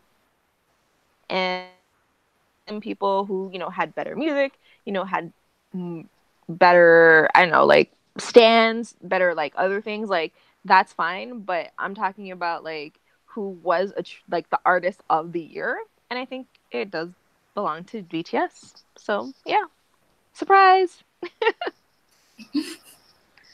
What about Um, you guys? Ditto what you said. You pretty much said everything, and I was the second BTS vote, of Oh, you course. were the second BTS vote? Yes, and like Oh, it was the same as Nat, where I don't particularly care for BTS on a music level, but I mean, I can't deny that. Like, I mean, they're always topic of conversation if you're going to talk about K-pop. So which one do you guys think I picked? NCT. NCT 127. So you mean to tell me it just couldn't have been twice? No, Mm-mm. no, it couldn't be twice. Mm-mm. It could not be twice. Okay. Well, let me tell you a little bit about why NCT 127 deserves this. Yes. Mm-hmm. I approached this. I actually, my original answer was BTS, but that was because I was approaching it from a commercial standpoint, like who had the best year commercially. But then after a while, I started thinking, this isn't the Mamas, this is the Grammys. It's about who had the best year musically. It's BTS undeniably had the best year. I'm not going to repeat everything that said in terms of success, but I think that NCT showed the most growth. NCT had incredible album. I will forever get in Nat's ear about listening to it because the album. I'm not just saying it's not noise like 90% of NCT's titles have been this year. It's actually good music and it's unique and it's something that I haven't seen not even in American pop music. It's something that is very unique to NCT where they're trying things and they're seeing what works for them, and I think they kind of found something that works for them. Not only that, but they also are kind of on the rise. I mean, just in this last past year alone, you can still call them. I feel like people, uh, unlike groups like Flop Seven, NCT has learned from their mistakes, and they don't keep releasing stuff that is the same thing every time. It's yeah, a lot of times it's noise, but this past album wasn't. It was something different, something refreshing, um, and I think growth is super important in determining who did the best over the year. And I think if it wasn't going to be BTS, it was going to be NCT 127 because they've not only grown musically and matured, but they've also grown in size. They've added two more new members. So yeah, that's the theme of the year, growth. Now Okay. let's go I ahead can see that. to the I oh can definitely see that. I There's not going to be a lot of disagreeing with me on that score just because they did literally try everything. I think the only thing they didn't try was like a ballad. Um, and they did have a really good ballad on their album, but see, you need to listen to there you their go. album. See, there you go. So I was talking more of like title track Title. for. Honestly, who even does title ballads besides EXO? In terms of boy groups, I don't think anyone does like nowadays. yeah, EXO is the only group that I feel like have done a title track that was a ballad. I don't even think Shiny's done No, a Red title track. Velvet did one of these nights. You That was lost me like a when you ballad. said that. I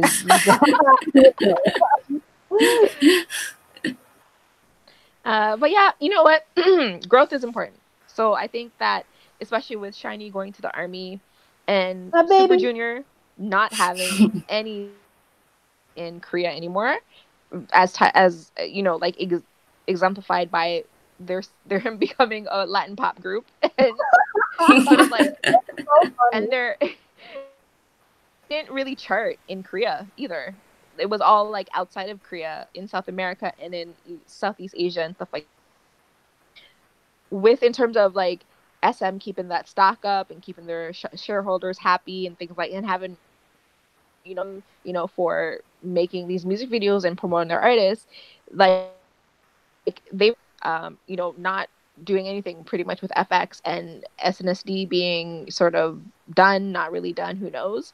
So they need to have NCT grow. They need to have NCT have fans, and they need to make sure that they can have NCT's tour next year. And I think that's going to be what they're going to be doing next. Even Red Velvet's doing a show in Toronto, and they're doing another show somewhere else next year. So they're sort of like pushing these younger groups out to sort of fill the hole of the older groups. I mean, the way I see it is, if Blackpink can do a tour, anybody You know? can do a tour. You don't need songs. You can just go on stage and just like stand there. Absolutely. So, I do agree. 9 songs. All right. Worst artist of the year. Our picks were BTS, Sun-E, Ravi, and 101. No, read what it actually says. Read what the book says. Not just the artist. Oh, Ravi, LMAO. Ravi, LMAO, and 101. Okay. So Ravi is that guy from VIX, right? Is it Yes. VIX? Okay, see, I don't know anything about this guy, so I don't even know what that's about. But I picked BTS. So even though BTS was the artist of the year, they were also the worst artist of the year because they dropped nothing that I liked, nothing that was good. Their fans were even more obnoxious than ever, and they just made K-pop unpleasurable. Like it was kind of a part of the reason that I sort of wasn't really excited about music in K-pop as much. Oh my god, if Idol's doing so well, people are gonna start making music like Idol, and then what am I gonna listen to? Like at this point, what am I gonna listen to? And the boys seem nice. You know, they had a stressful year. You know, I hope they do well. I hope they, take that vacation, talk to a therapist, do what they need to do. But they also need to get together and realize that Idol and Fake Love were not it. And they need to drop better music. We need good music. Like if you're gonna be the face of K-pop and you're gonna be pretty much what people want to talk about and like be on ET and Billboard and all these other things, at least drop good music. Like that's all I want. I don't need you to be Mother Teresa or Jesus or anything like that. Actually, no, Mother Teresa's trash. I don't need you to be Jesus or Beyonce. I need you just to be good. There's a lot going on in everything you just said. Sorry? There's a lot going on. I don't even know how to what you just said. Mother Teresa, Jesus Hot Christ, take. Beyonce. I do want to give you one reason as to why you're wrong about BTS being the worst. Well, okay. Do you want to hear the reason? Sure. Well, Ravi exists, and I don't think in a world where Ravi exists, I don't think BTS can be the worst. But you see, like when we mentioned the worst artist of the year, I had to ask who Ravi was. So I mean, for me, that right there pretty much is like whoever on the list is the least like noticeable person. Pretty much it goes to. I barely know who Sunny is. Like, yeah, I'll be very. I know he's trash. Him and Ravi are probably on the same level of like dumpster diving. Like, they're on the same level. Ravi, like, let me familiarize you with Ravi. First and foremost, he is the untalented version of Jackson from GOT7, which tells you a lot about his talent level. Actually, wow. He is extremely. I don't even want to use the word problematic with him because that is nowhere near as bad as what he actually is. Ravi has said things that would make Namjoon blush. Ravi has said things like, because they have in VIX, there's like a member who's kind of like tanned, and he said like, we don't like, half something, like biracials basically, saying that he looked half black and that he didn't like biracials, biracial black and Asian people. All right. Yeah, Ravi is a human garbage disposal. I want to say he's worse than that. Ravi is like, what is the worst thing? Ravi is like the worst thing that you can think of that happens in your daily life. like stubbing your toe, walking over a Lego, getting your socks wet. Ravi's that. Wow. And I when I heard he had music, I'm a fair person. Even if I don't like you, I will still give credit where credit's due. You know, as you can see what I did with EXO. And it just wasn't good. His Oh. music was not good. It was horrible.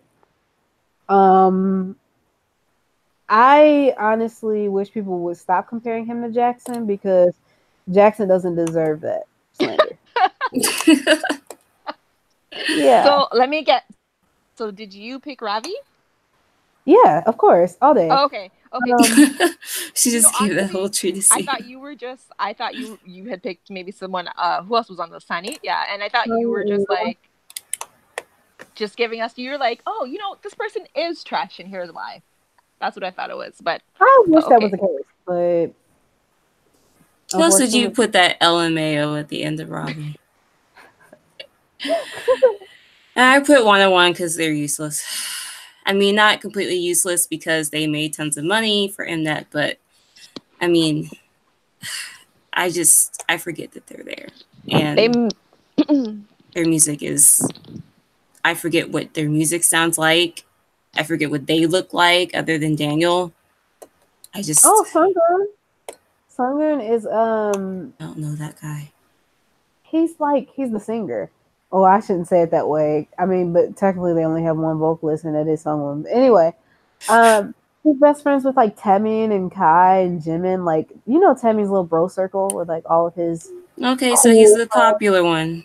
Yeah, he's like the one that's literally popular by association because he knows like other popular idols. But he's also talented too. And like that group Hot Shot, he was in that group. I've never heard their music, but I did No. see them all on like the survival shows, like when the unit came out.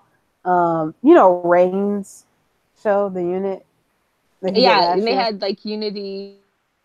The name Yeah, of the boy group version of it was okay. it's honestly K-pop group name. Anyway, Yeah. um, Okay. You see, here's the thing about 101. okay. I couldn't tell you here. I couldn't. All I know is that they made you do math, and the math was sense on their Yeah, I albums. don't even think the math was like actual math. Like I think it was just like at least with engineering, like it's like multiply, multiply. With him, Yeah. it was like, what is the square root of 217? And it's like you do it like it was weird. It was like overly complicated, and it wasn't cool. So it really made you think back, and you're like, wait, does this make sense or am I stupid? Like, I don't know. I'm confused.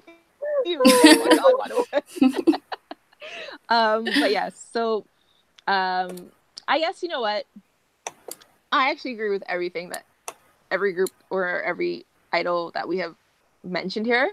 So, I mean, maybe that's a consensus in itself. Yeah. Do we have an idea of like who's the absolute worst of the worst? Like, Behavior wise or artistry wise? Both. Rafi, girl. Okay. I would say Sani just because of the feminism bullcrap, but I mean, I don't know much about Robbie. Like he out trashes Sonny on that even, but that's Wow. just yeah. I Well, would have to introduce you guys to that side of Vix.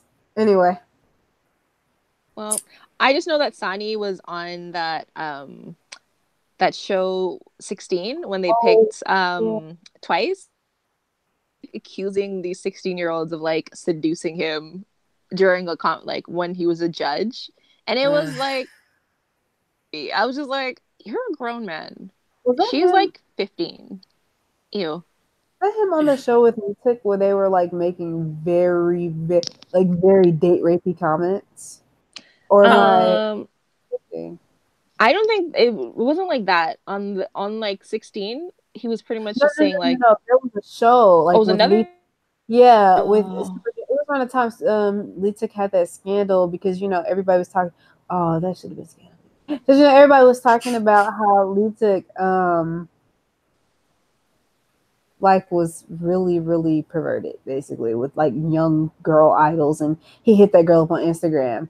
Oh And yeah, her, I know that is just Super Junior being in a lot of ways, Super unfortunately. Junior. Yeah. Yeah, Yeah. yeah. Sunny is like, what? Sunny's a rapper, right? Yeah. unfortunately, Okay. So that makes sense in a lot of ways. But yes. Okay. So next Boy category. group. Boy group of the year. Yes. We have Shiny and Icon.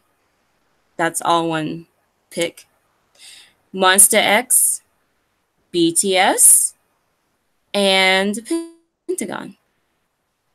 interesting. The Pentagon one. Mm-hmm. Okay, Nat went first last, Yes. so I guess You it can means go, that. or Ash can go. Yeah. All right. Well, I was the one that picked Pentagon. Of course. And I made that choice based on the strength of that one legendary song Wow, called Shine, you're brave. You're like Blackpink. built on the back of Edon, of our dearly departed Edon. Love Elon. Um, Pentagon probably, I mean, who knows what their future is now, but they had a pretty big year. I mean, I guess you could say it wasn't as big as Icon or BTS, but I mean, it was their biggest year career wise. And Shine did really well.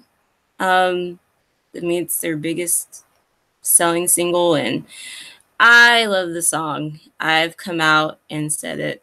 Yes, I do love the song. So basically, because I love Shine, I picked them as my boy group of the year. There you go. I appreciate your honor. Interesting. I thought it was Jimin, but interesting. Okay, interesting. I love how we learn about each other. So Jimin, what did you choose, or who did you choose? Well, we'll take a wild guess. I mean, which one is the most obviously my answer? What was the other options? What? Shiny and Icon and Monster X and Yeah. BTS. Oh.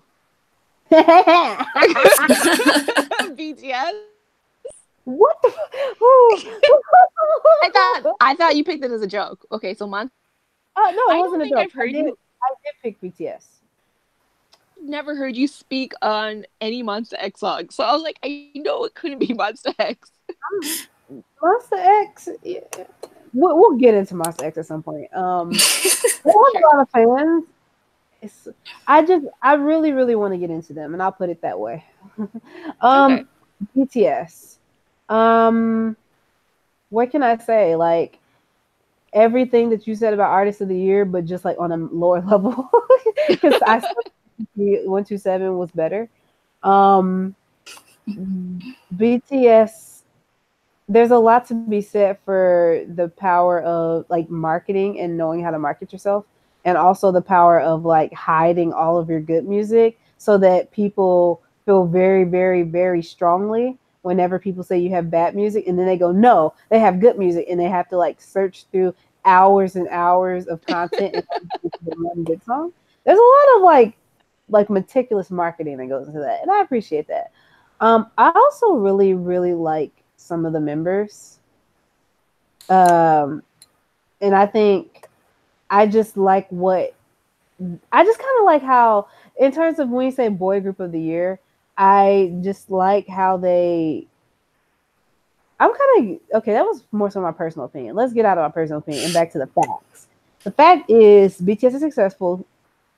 They're smart about how they do their music, and they have some good music.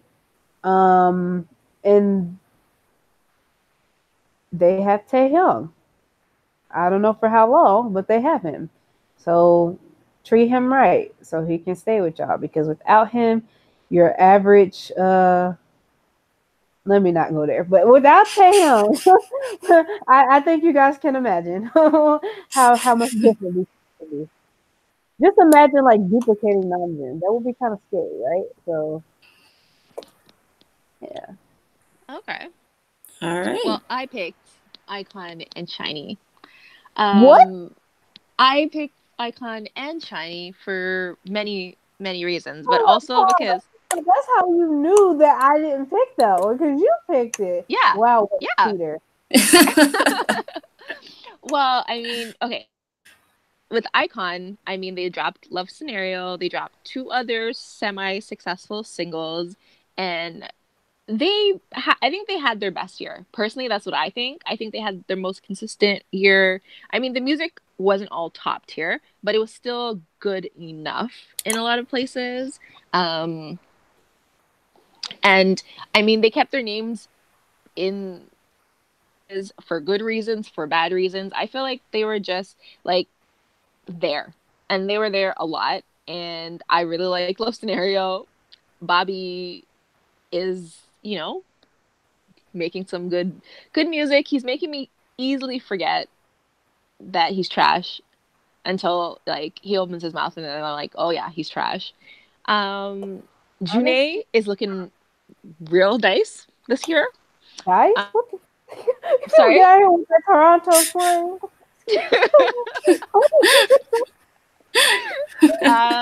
But yeah, I just on like the edge of Love Scenario and that last single, I think it was Goodbye Road or whatever. I mean, I kind of liked all of the songs they dropped. I'm not gonna lie. The strength of love that they deserve it, and I think a lot of people have been sort of like forgetting how big this year because like BTS, EXO, blah blah blah. But let's give props where props. As for Shiny successfully dropped, the Story of Light in all of its parts, and they successfully dropped and Taemin obviously is like Michael Jackson of Korea at this point. So and Minho is all He's and everywhere. He's always doing it. Yeah, of course. And Junghyun, like, the albums and you break it up so bad. Am I? Yep. Can you hear me? Now I can. Okay. And Junghyun,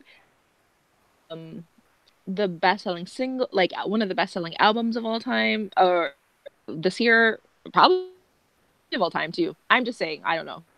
And obviously, he's in our heart. Just being the extra angel that he always was on Earth, but now just like on a higher plane.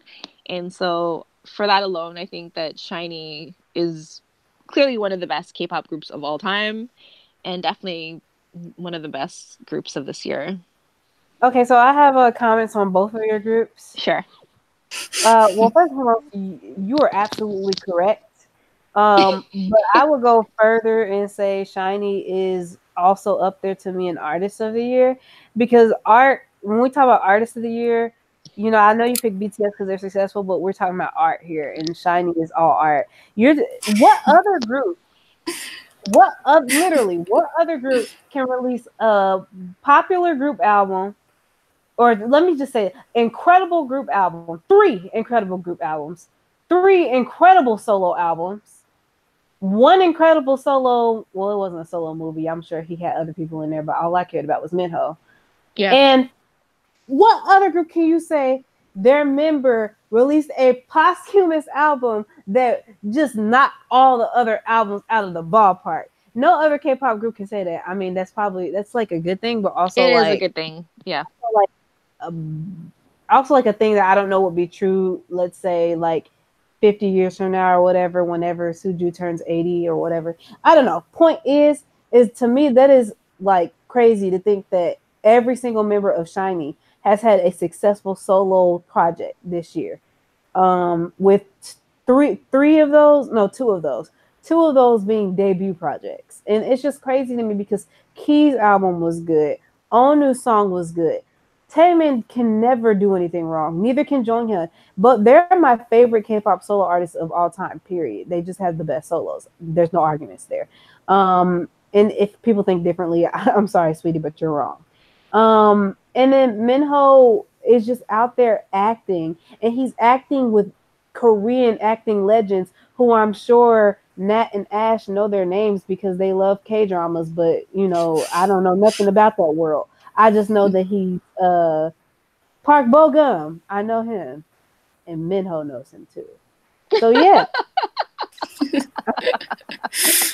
I'm just saying, like, there's no other group that can. That's just like crazy to me. They deserve the whole world and more. Like, honestly, talk about kings of just being talented and just. I go on forever. Icon. I'm just gonna put it out there. Bobby is a man, and I'm. Bi is also.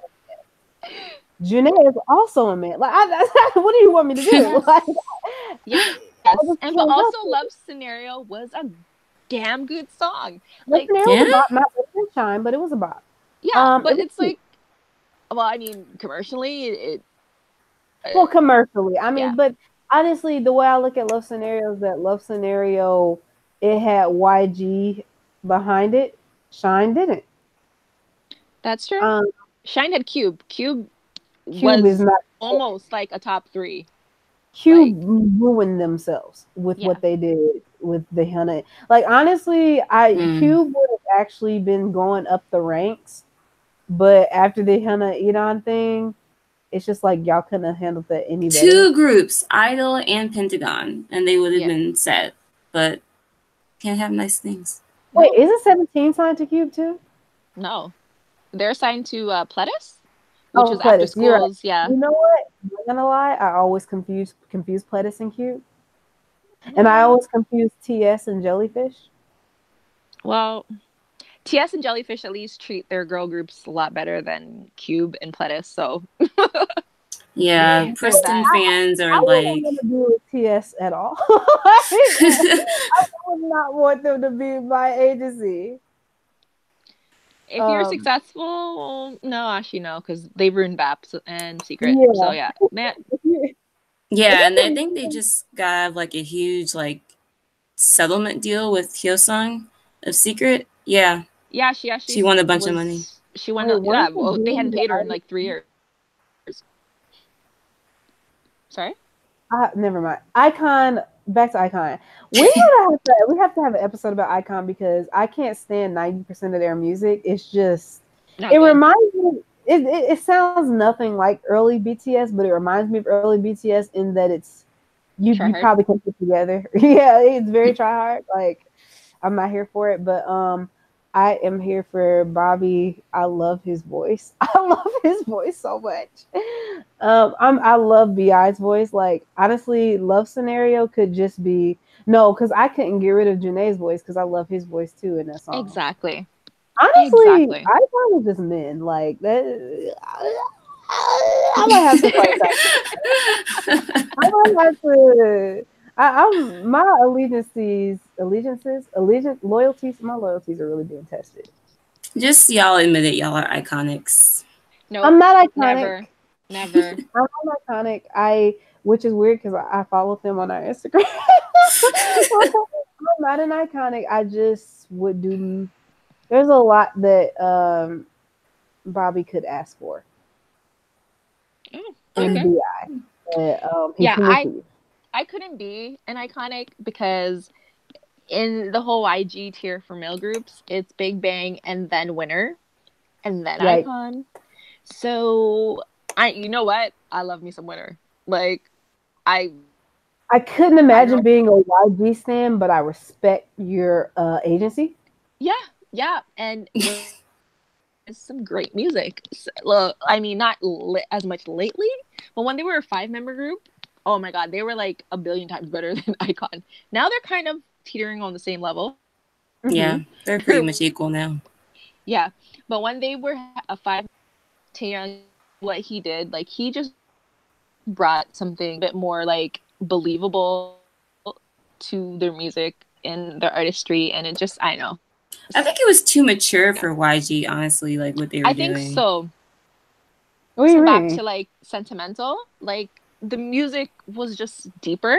It had meaning. It had depth. It had it meant it was emotional, like, and it wasn't afraid to be emotional. On a scale of I don't know, Pentagon Shine to BTS Fake Love, how deep was it? That's not very. No, That's not why deep. I Deep measurement. Not deep at all. Not deep at all. But y'all honestly, mean. like, you know what? Like, if we're doing icon episode, we have to do a winner episode and recommendations, like on like the top 5 songs of each, and maybe we can even do a head-to-head competition because everybody already treats them like they're like competing groups, right? Like, I mean, they were created through a competition where winner won and Group B became Group B, really? yeah. That's kind of messed up. Why you need to get his stuff together? That's because honestly, you don't see that kind of competition in JYP or in SM, like between idol groups. No. Like EXO respects Shiny. Yeah. Nobody respects Super Junior. And NCT respects EXO and Shiny. Winner and Icon, like, they're all friends. I mean, they all like competed in this Yeah, but I'm competition talking together and about stuff. the like the way that even the fan bases are. Like Shawwalls, Oh yeah. call NCT like in Citizens. Shawwalls call in Citizens their children because it's that kind of relationship. Even in JYP, like Agassiz, they love Twice, like because Twice is like their moms. Like they take care of GOT7. Whereas the way you guys make it sound is like winner stands are iconics. We trying to rip each other's throat out. And VIPs, nobody's better than Big Bang according to VIPs. Nobody's up there with Big Bang. They're So. just sitting up on their throne, looking down on everybody else. And then like Blackjacks, every time every time something happens with Blackpink, it's like You mean Blinks? Yeah, with Blinks or even just Blackpink being in the news is like some shade being thrown. They're or always just like stop complaining. At least your group is still together, you know, kind of stuff. So like, oh my goodness, like I used to think people were exaggerating about like the 21 Blackpink thing, but I've seen a lot of Blinks throw shade at 21, and I don't get it. Like they're in the same company. Well, I mean, we're not gonna go there. Well, why it's all because of YG. Really, YG is the one who made, like, even though Winner won and debuted and whatever, he was really adamant about pushing Icon, successor to Big Bang, and so he played favoritism, and like it's the same thing with how he treats Jennie versus the way he treats like how he treats them, or like how he treated 21, and like so it's really honestly like the idols themselves are like friends. They're living like they love each other, they support each other. YG family is a thing for them, but it's YG, the toxic poisonous element there. In preparation for this this episode, I actually watched the dance practice, and I also watched Jennie's like solo performance video. That's all I have to say. Yeah. Okay. Okay. Just want to let y'all know. Okay, so then with that, we can go on to the next category. Worst boy group of the year. That's Who did a I good pick? segue. Let me see. Because I can't remember. We have GOT7. Read the full things, remember. I will. Then all one entry, Pentagon, Block B, and BAP. Golden Child, I think, and then Golden Child. Oh my god! You guys are so mean. You did not pick Golden Child. I did not pick Golden Child. So who's going first? I went first last time, so somebody else. Jimin, go first.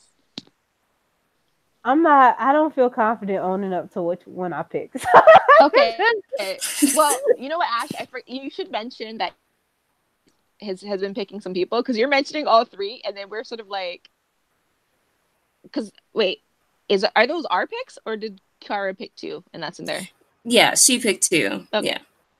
So after, you should say which one's hers, so people know. Oh, okay. Well, yeah, it's which. Yeah.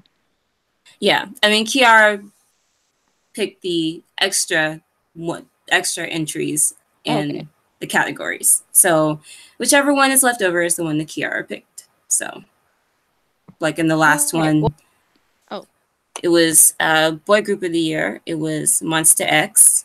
That was Kiara's pick. Worst artist of the year. It was San E, I believe. Artist of the year was Twice. Okay. Honestly, Kiara's the nicest person. She's so nice. I know. Yes. So nice.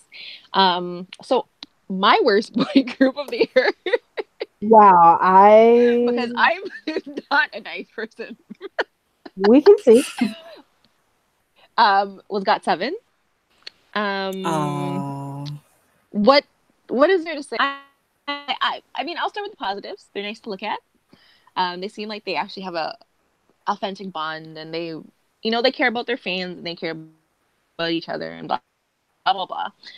The music, it's just not good. Like, That's an understatement. and I know that they do sell a lot of records, and they tour all over the world, and that's always baffled me. Like, I'm not even joking. Like, it always baffled me when I see your like figures for GOT7, because I just don't understand why anybody is buying any of this music. Let me tell you a little Not secret. great. Sure. Just really quickly, I don't want to interrupt you, but I do because I have to tell you this. The Yes. whole purpose of buying a GOT7 concert ticket is almost how like going to the strip club, and I'm gonna leave it at Okay. that. And then you can continue. That is fair. That is absolutely fair. I hope you bring some ones when you go there. Experience the whole thing, But yeah, I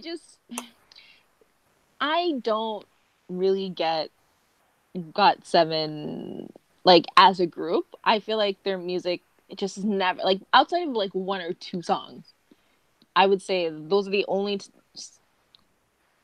that's the only I could give them props. But I think if they felt more like a JYP group, I probably would appreciate the music. I do like what JYP did with 2PM, and actually, and all of obviously their girl groups. Seven trying to, like, especially lately, push themselves as a hip hop group is just not working, because they don't even have one good rapper.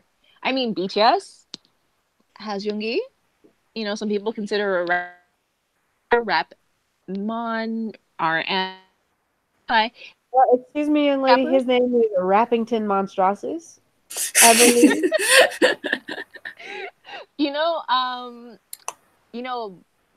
Icon has Bobby and Bi. Winner Oh. all these groups have rappers. GOT7 has Jackson. Girl, why you say it like you said it like it was just unbelievable. I am like, have you listened to Jackson's solo music? It is like, just when the garbage truck is garbage and it's making that beeping sound and it's crushing things. It's a garbage truck. I already know where it's going. That's exactly what Jackson's music reminds me of. Okay, like, it's terrible. Sure, he's nice to look at, but then you have to hear him rap, and it's just not worth it. It isn't. So I picked GOT7, and yes, that was my pick.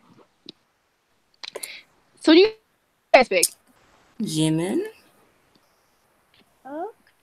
Who did you pick? I plead the fifth. Never That's basically as good as admitting which one that you wrote down. Golden Child. I think.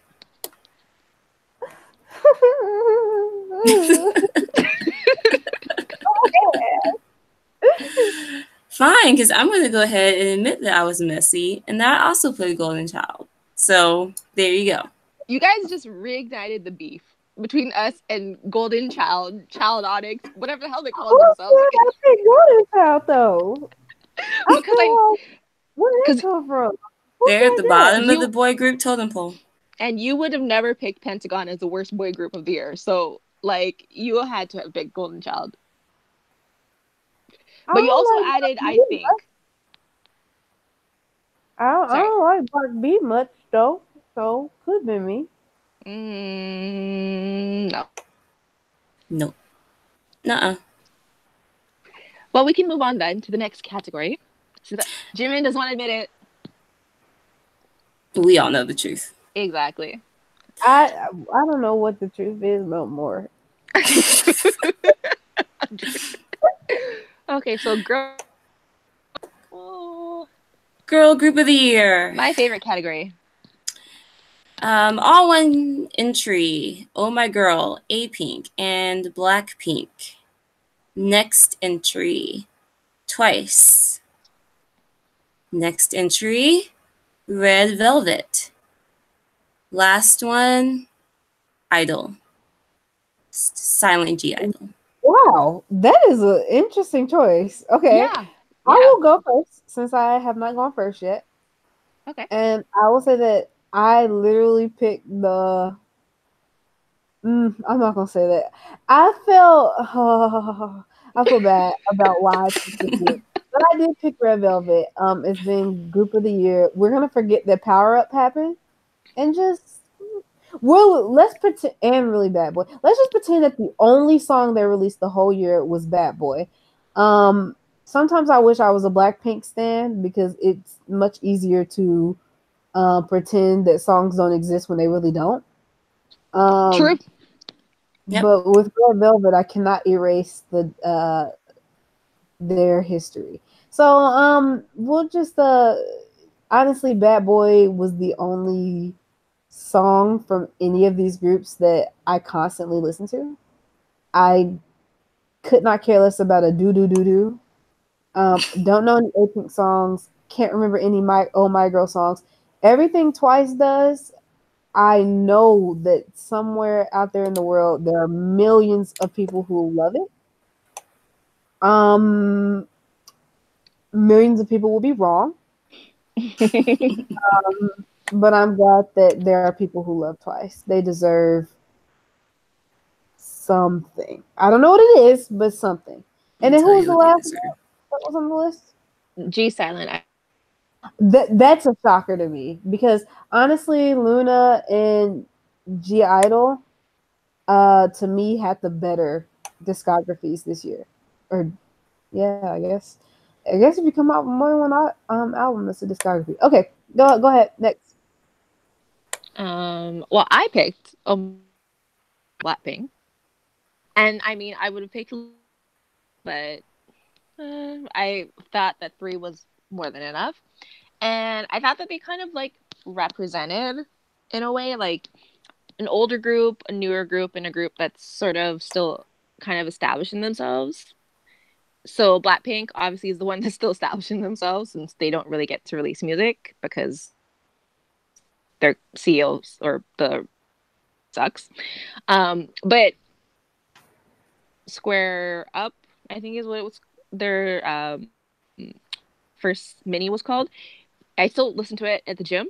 It is a banger. I love Forever Young. Really, really, all the songs that all four of the songs that were on this mini are favorite songs of mine, and I mean have accepted I have accepted, yeah. I think that I'm a Blackpink fan, and that I'm excited to see where they go musically, especially with them opening up to the American market next year. Uh, A-Pink, A-Pink went from really girly to something that was a little bit harder, a little bit more mature and sexy this year with So Sick, and I loved it. I thought that they transitioned really well. I didn't think it was clumpy. I didn't think, sometimes groups, like when they want to change concepts, they sort of do it in a way that's unbelievable because it's just like 1 minute you're like in schoolgirl uniforms licking lollipops, and the next video you're like a sexy vixen rapping like Hyuna. Like it wasn't like that, which is great.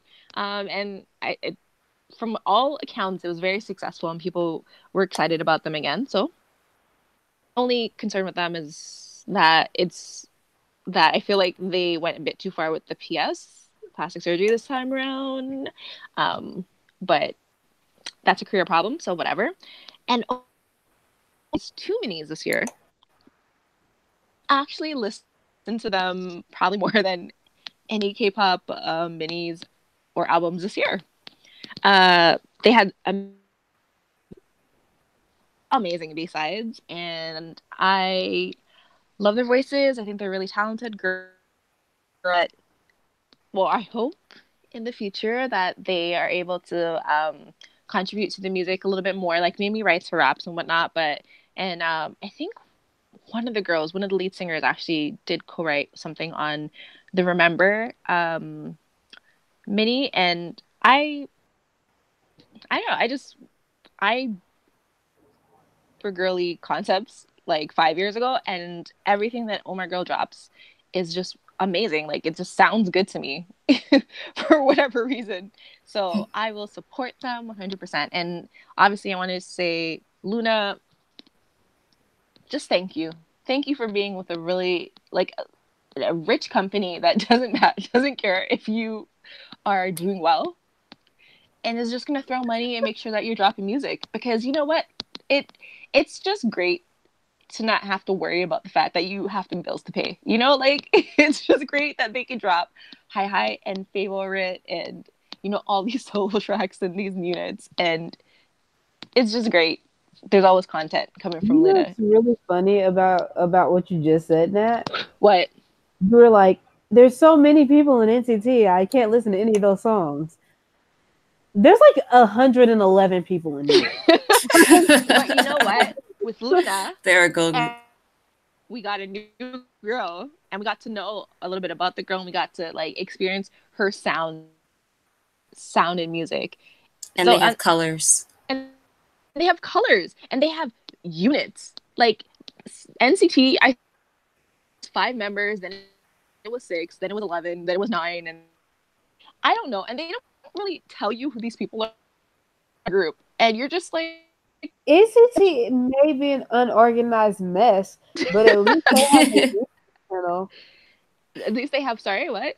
A YouTube channel where you can get to know the boys. Like, if you don't already know them, they're honestly really easy to get to know. It's a lot easier than what it seems. I will be honest, I forget about like 90% of the dreamies, but that's because the only dreamy that I really care about the most is Haechan, because I feel a special connection with the darker skinned idols, because I feel like they get picked on a lot. Like, NCT doesn't really do it as much as other groups. If really, they don't really. They did it in the beginning. I definitely know that, but like, I feel like even to now, there's some groups where they're always picking on the idol skin color. Like, I remember in Twice, like there was the one girl, and they were like, was it Chuyu or Jiho? Whichever one's like the darker skin one. They were saying It's she Jiho. fit in like Well, now in it the is. jungle or something Yeah. like that. Like, just some straight racist trash. And I just feel EXO was like, like that too. Yep. oh no, we don't. We all know how EXO get Yeah. down. Yeah. EXO are the descendants of Super Junior, so Yeah, we know and how. I think it's an SME thing, because SNSD was like that too. They're still like that. They use like black emojis for the darker skin members. Like, See, that's clever. Yeah, I don't know. I Whatever. Very don't. funny. I don't. And not to put any group above any other, I just haven't seen it as much with Shiny and NCT as I have with EXO and Super Junior and like big BTS and like literally all these other groups. And it's weird because I didn't really see the skin color thing with Big Bang, but what you did see was the cultural appropriation. Oh my god! Like, Big Bang, Like, Big Bang was as hardcore fan crazy. slash stan, I can admit it. Odd ass Some mess. of their stuff Like, was just so cringy. yeah. To this day, thinks that he's like Usher. I don't know. And he experienced black pain so that his music is more authentic. Yeah. When Yes. I was like, what the? I was like, Yeah. what? And This then is why. when like people made comments about his dreads, he made sure that when he was in France, he took a photo with a black guy who said that he liked his hair. So I Oh mean, no. you know, Big Bang is a hot mess. I don't like pretty much everybody but like Singri, Top, and Daesung. Like, I think Seungri is funny. And Top is really cool. Top is, they're both actually hilarious. Like, honestly, if you, I bang YG, blah blah blah, but you should definitely watch some of the more recent interviews, because Seungri and Top are just hilarious. Those two alone, like, and it's funny because they kind of like Top. I don't think Top can stand Seungri for the most part. Like, he's pretty much. He's all pretty much like, he's the Maknae, that's like right? all of them though, right? Yeah, they can't stand Seungri. Yeah, because he like forever he's a joker. But it, like, there's a joke where how like Top doesn't like inviting him to his house because he likes to touch everything, and Top has like expensive art on the wall, and Seungri is like hands on all of the art and just like putting his fingerprints and stuff on it. So Top doesn't like to invite him to his house. Didn't How rude. exposed one of them for like, he said that he had naked blonde ladies on his screen. Wasn't that Big Bang? I feel like that was wasn't that BTS? No. I feel like I read something about Namjoon and something about him liking naked blonde ladies. That's there was something about, I mean, of course, there was that one like show that made me kind of low-key uncomfortable because they were asking them about their porn habits. I'm like, and at the time, I'm pretty sure Jungkook was like 16 or 17.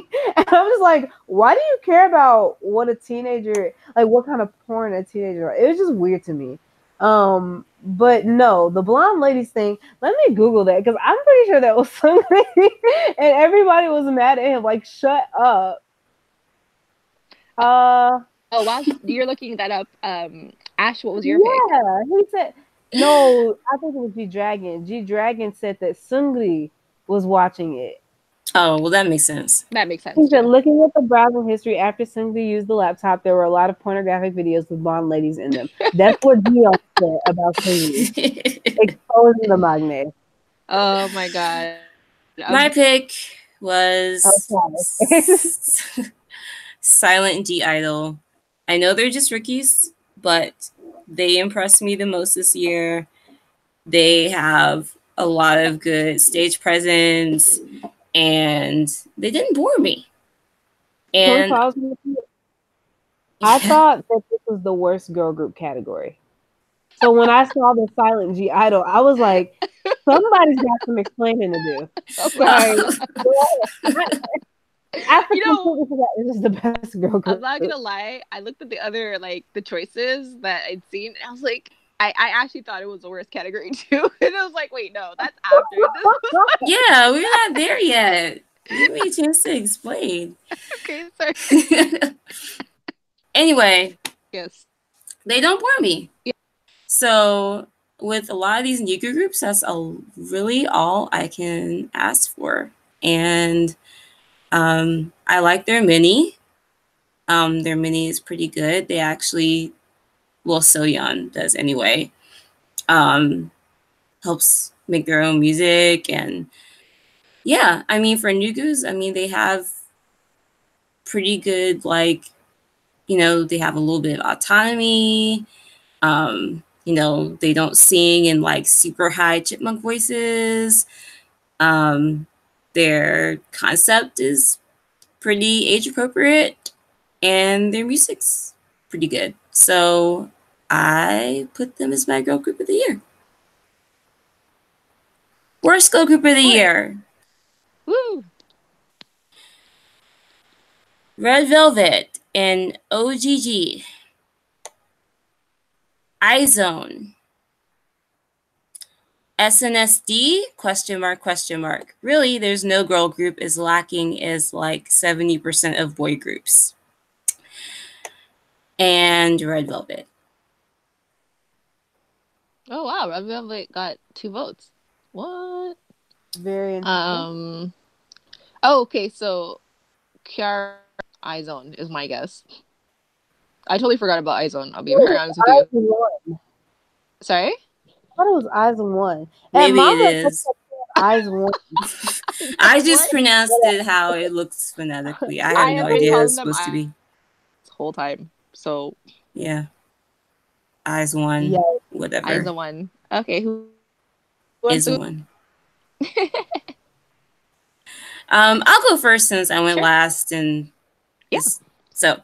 So I was the second Red Velvet vote. So technically they aren't the worst because they did have Bad Boy, and that is their goat song. But I just can't like the disappointment with everything else that they released this year. I think is what just it's the disappointment that landed them in worst girl group. I think after Bad Boy, I was kind of foolish in thinking that we're going to get maybe a more mature sound, or maybe you can leave some of the other stuff behind, the Dum Dums and the Rickies, and you know then we got you know the summer singles and all of that. And I just find their red side so grating. And then they released Really Bad Boy, which I guess technically isn't a red song, but was even worse. And I just, ugh. I mean, their worst was really their worst. So I, you know, I'm putting them in that category. So that's my pick. Jimin. I saw a video where I want to say it was Surgi.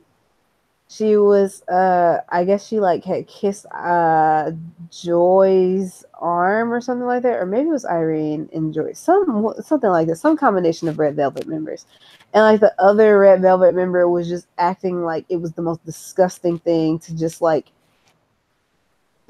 even have physical contact with another woman. And I was just like, fucking weirdo. What's wrong with you? Was it? Like, Was it? Wait. Was it Wendy? I don't know. For some reason, my brain keeps telling me it was Joy, the one that was on the receiving end. I meant the member that thought it was like disgusting. No, yeah, that's what I'm saying. The person that thought it was disgusting. It was either Oh, Joy. okay. Okay. Yeah, I had to find the video, but I just thought it was weird because I'm like, I feel like in K-pop, it's so weird how they tease like fan service.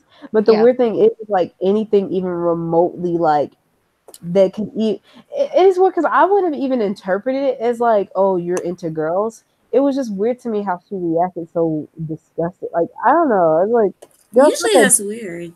Yeah. Skinship is usually pretty like, Accepted. yeah, there. boys flat out makes out with each other. He Chol got on stage and made out with every member of Super Junior, and like nobody gets touchy about it. But like, there's some groups that just like act like literally any sort of physical contact is just the worst thing in the world. I don't know, and I'm not like saying you need to do skin shit. What I'm saying is like, to me, it's weird to act like It's it's disgusting. mostly homophobic. That's what it is. That's Yeah, of kind of course. it's like, oh, another girl cannot touch me. It's just like, girl, bye. Yeah. Anyway, sorry, I just had to say that because that really irritated me about Red Velvet. My pick was Soyashide. Okay. Mostly All because right. I love their name, but their release this year did not impress me. Even though it was only like a couple of them, I didn't like it. Um, and I honestly thought that every other girl group had at least one thing about them that was redeeming. And for me, Soyashide didn't. So, yeah. Okay. Well, I picked the same thing that you guys both picked. Actually, I picked Red Velvet, and I mean, I wrote OGG because I think that was their like sub unit name. But I mean, it's Sonoshide, whatever. So Blackpink, I would okay. I'll go on record and say I wasn't a huge fan of Bad Boy, but it wasn't because of Red Velvet. I just felt like the song was better than them, and I like felt that they didn't really live up to the potential of the song. He was pretty much the only member that attempted and that sort of made me believe that she was, I don't know, like she connected to the song and she made the lyrics believable. All the other members sort of flopped in that regard for me, even though Irene did try.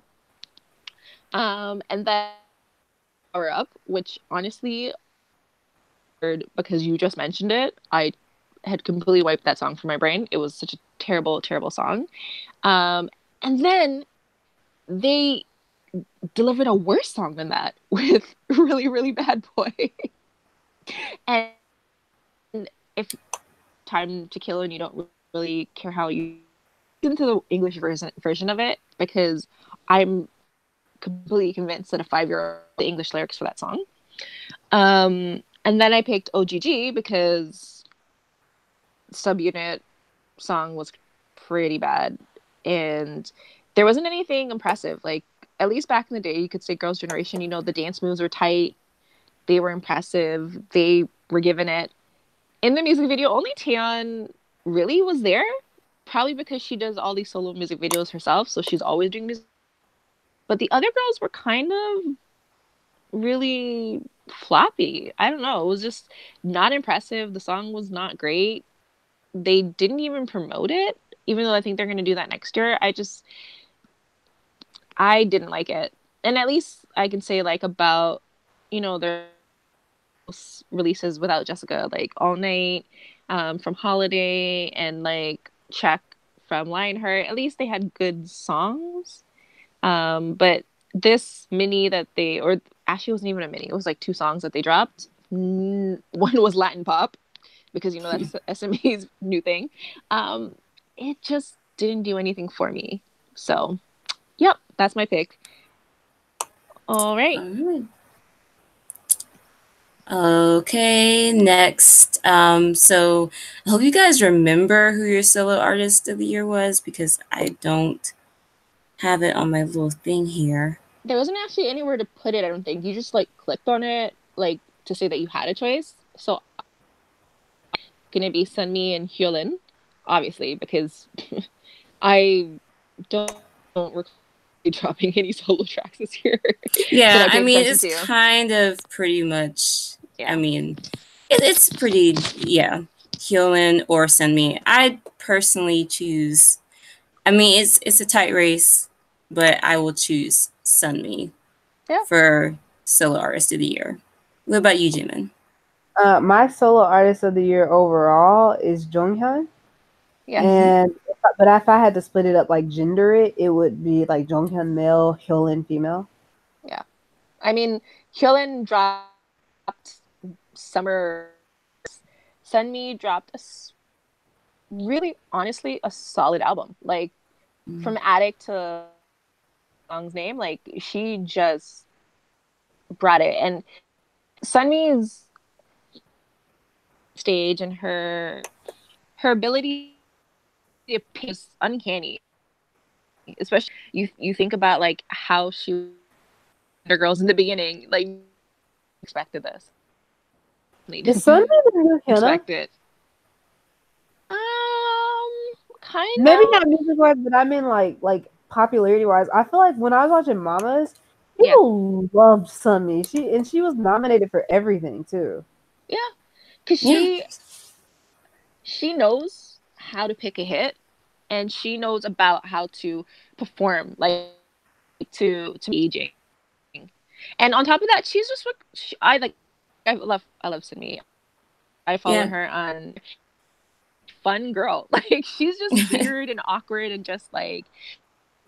She was always like the 4D member of Wonder Girls when she was like younger, and she's still like kind of weird now, but she's like she just comes off as very sincere to me. I don't know. She doesn't try to like be fake or whatever. Yeah, she doesn't try to be anything she's not. I like that. Yeah, so. And it's weird because I was thinking about Yubin's song earlier this year that we watched together, and I was thinking about Sunmi. And the weird thing is not even the one that we watched together, but Gashina, because she performed it with Temmie. I'm not gonna lie, that's the only reason why I had looked into it at first. And like I'd never really looked into Hannah's solo music. I just remember getting vibes off of Hannah that I didn't like. But Sunmi, I got like opposite vibes. I really liked her vibes. Yeah. And then Yubin was kind of in the middle. She just kind of was forgotten to me. No offense to her. She probably is a blast. But I felt like those two definitely had it, and Yubin didn't have it for me. No, I would actually agree. I think Yubin worked better in a group than she does as solo artist. But I think that there's room for her to sort of discover who she is. Yeah, she has. She's a great Yeah. Yeah, JYP is a great place to allow you the room to sort of fail and just like discover who you are as a solo artist. So Yeah, I mean, you have to have your press it before you can have your move. And that's not a shade towards Taemin. I love Taemin to death. Press It was a decent album, but Move is by far his superior album. Move is better than Ace. Oh, people are gonna roast me for that because people love Ace and Danger, but Move is like a masterpiece. You can listen to that full album and get something new in every song that's not cringy or tacky. Because if you had said, what was the best album, and you let me pick from last year too, like it was 2017 and 2018, Move would have won every time. okay. Okay, sorry, I turned this into the Taman conversation. Hey, listen, it used to happen. I mean, when you have somebody as talented as Taman, it's hard not to. But back to the Sunmi thing. Yeah, I really like even just seeing her perform Gachina. I just felt like I could see it even in that performance, like that one performance, that she just had something that I feel like a lot of idols don't have. And Yeah. I can see her being potentially very successful. I don't know if I see her being like Boa levels of like legendary in terms of K-pop, but she could be. Who knows? She could be. She could like become as legendary as of a solo artist as Boa is. I think with Sunmi, her trajectory is a little bit different. Because I think Boa, like, pretty beginning, and then You said what? it's You broke up. sorry. I think that Boa in a lot her earlier years are the ones that are sort of like the iconic ones, and then obviously in Japan she's like the queen of like J-pop or whatnot. But in Korea it seems like people are kind of like they revere her, but also at the same time they don't really get anything of substance from her music. I don't know if that like Yeah, they're works for kind you. of lukewarm. Like they Yeah, respect her a lot, but they're kind of lukewarm on her. Like I think after she went to Japan and then yeah, blew up, then when she came back, the market had kind of shifted passed. already. Yeah. And I get that. I guess what I'm saying is like the same level of iconic. Like, whenever I hear these groups talk about their favorite, like what got them into music, Mm. they always say their answers are usually either in like any answers that aren't American artists are one of three people: Uh, Rain, Boa, or Sonya Shide. well, yeah, Literally. Those I are think literally the three that I hear the most. Girls' Generation, Boa, and Rain. I don't even hear Big Bang usually. Like I don't even though Big Bang are considered like the kings, I don't even hear their name as much as I hear those three. it's because one, there were a lot of really huge boy bands before Big Bang, whereas with Girls' Generation, there was really only what is SES, and even SES didn't have that like they were like singers. I think more so than a girl band in a lot of ways because like the manufacturing parts of Girls' Generation and the fact that they all had to look a certain way, they all had to dance and sing. They were like a lot more stricter. I think they were well too. Mm-hmm. Um, I think that set a benchmark for girl groups afterwards, whereas SCS wasn't really the blueprint in the same way. I think Mm-hmm. making groups and hoping for the best. That's why you don't see a lot of SCS copycats, but you see a lot of Girls' Generation copycats. It's kind of hard Hmm. to explain, but because I'm trying to just like try to make sense of it, of like how I kind of understood it, but Yeah. Also, a lot. Boa, Rain, and SNSD were like right at the that first big Hallyu wave. Exactly. Like so, that's obviously like a big watershed moment with Of course. K-pop. So yeah. And I think honestly, SME, like whatever you want to say about Girls' Generation, SME knew what they're doing when they put those nine girls together. Cause Yep. like they act like they when they're on stage. I mean, they're not always the greatest dancers, but when they're on stage, they actually believe they're the best. And you can see it in their performance. Like, and they're charismatic. They know when to wink for the camera. They know, like, how to promote themselves.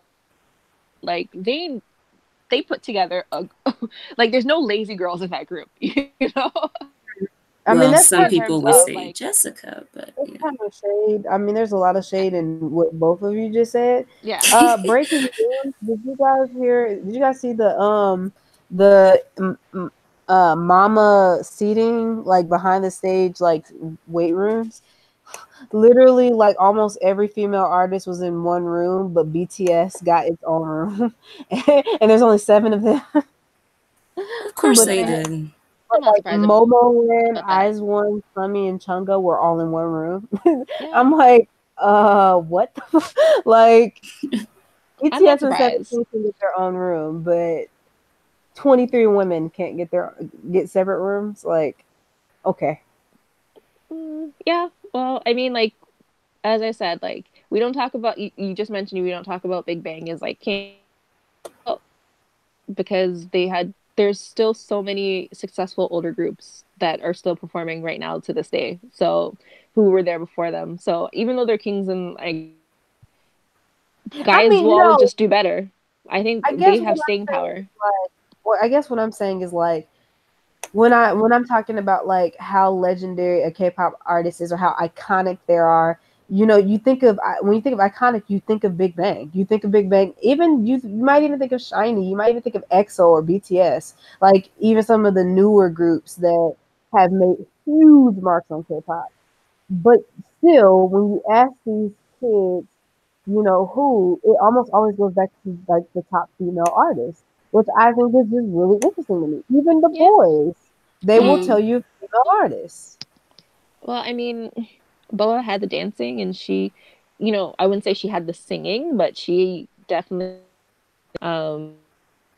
had some singing and definitely improved a lot since her debut.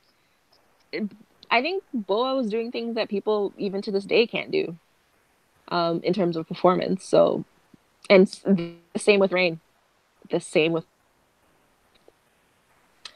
Yeah. worst solo of artist of the year.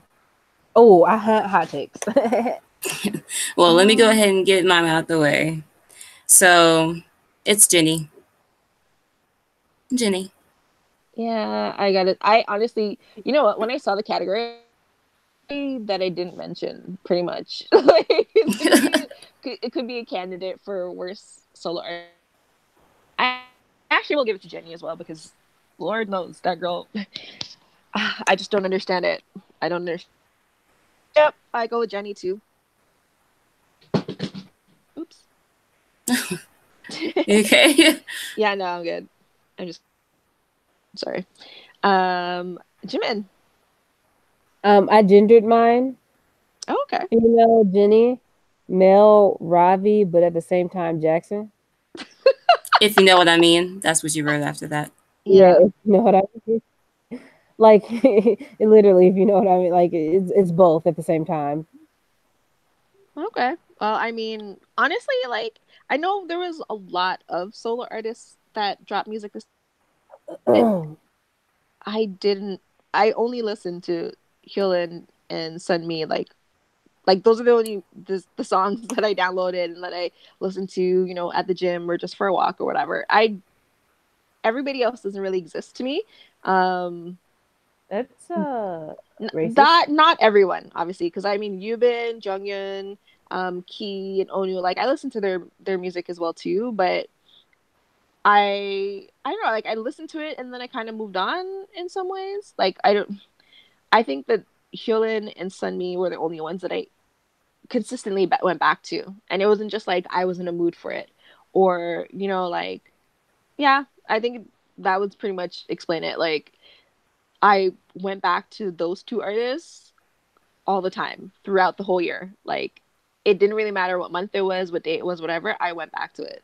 Everybody else um, was kind of just like when I was in the mood, and then below that was like Jackson, Ravi, and Lay's solo, and I don't Girl, know I who else. forgot Lisa Solo. No offense, we love Zico, Zico it. was soulmate, and like even IU, I didn't really like her solo stuff this year. Um, Yeah. I feel You like wanna a lot of people had solo music, and I just didn't really like it. You want to know what kills me? What? I find it really weird how Lay had the highest selling solo album in SM. And I get because he's a Yep. part of EXO, but it's so weird to me because his solo work is never as good as like his Sunbays. I can't believe I just used that word in like an English conversation. Anyway, Sunday name. Yes. it's never as good. His solo music, there's not a single Lay album or song that I can say is anywhere near touching any of his SM counterparts that release solos. Not even Taeyeon, and I don't even like Taeyeon. Not that I don't like her music, I just don't like her. But the Fair. point is, he said fair. The point is, I'm just saying, like, there's not a like, I don't get how he sold so many albums, and his music was not as good as their music. That's just crazy. Maybe all the Chinese artists, they didn't just buy Chinese copies of it. They bought That's like Korean ones. Or Yeah. they did a Chris Wu. Yeah, that could be it too. You know, SM don't care how they get They them really don't. as long as they get some sort of sales. Well, I mean, they're the ones who dropped like, here's an EXO album, but here are 9 different versions of it because every member has their own cover. Buy all, please. Like, SME doesn't care how broke you are. And you'll need every single one of them to get into Their the music shows and the fan Yeah. signs. Yep. That happened? Of course. Yeah, usually they have to collect all of that crap in order to like get into the fan signs and stuff. Yeah, Honestly, and I'm pretty sure too, like if you collected all of them, you could put the albums together and it makes like a symbol or something like that. Like, I'm pretty sure there was one year when they did that too. So honestly, genius. YG needs to stand. Yeah. Bow down. Yeah. Song of the year. Ooh. First, oh, so sorry. Okay. First entry, I'm So Sick, Beyonce, and Tempo. Oh, I wonder who that was. Wonder who that one is. Ooh, I think said Beyonce. That's funny. Dally. Yes. Shine by Pentagon. All great songs. Shine by Pentagon. All great songs. We all pick great songs. But hot take. I picked Shine by Pentagon. Jimin picked Shine by Pentagon. Clearly. Wow, yeah. I can't believe you are like discriminating and stereotyping me like this. I feel attacked. I commend your choices. I think that honestly you made good choices. If I didn't already have 3 songs that I picked, I definitely would have added Shine, and I would have added Love Scenario, and I would have added Boom Boom. So, I mean, there were a lot of like the Neo song. So sorry? Added the Neo song. Yeah. I remember when that song came out. Oh my god, so sick. Oh my god. Worst song of the year. Yes. Ooh. First one. Oh, I have to like do a correction on mine because it shouldn't say Velvet, it should say Flavor. But yes. I was about to say, is that a new group? I figured that's what you meant. I don't know any Red Velvet songs outside of like Bad Boy, Really Bad Boy, and Power Up, which is sad. You don't really need to. Yeah. First set, Idol, Really Bad Boy, and Red Flavor, 2.0. Golden Child, Let Me. Eddie. Idol by BTS. Idol by BTS. And Disrespect to Golden Child. And I made I made a error on the thing on the forum, and I put worst song of the year twice. Yes. And I got a response. 2 responses. One of them was See Above. And then the second one was, if I could vote Idol for all of the worst categories, I would. That's how worst it was, sis.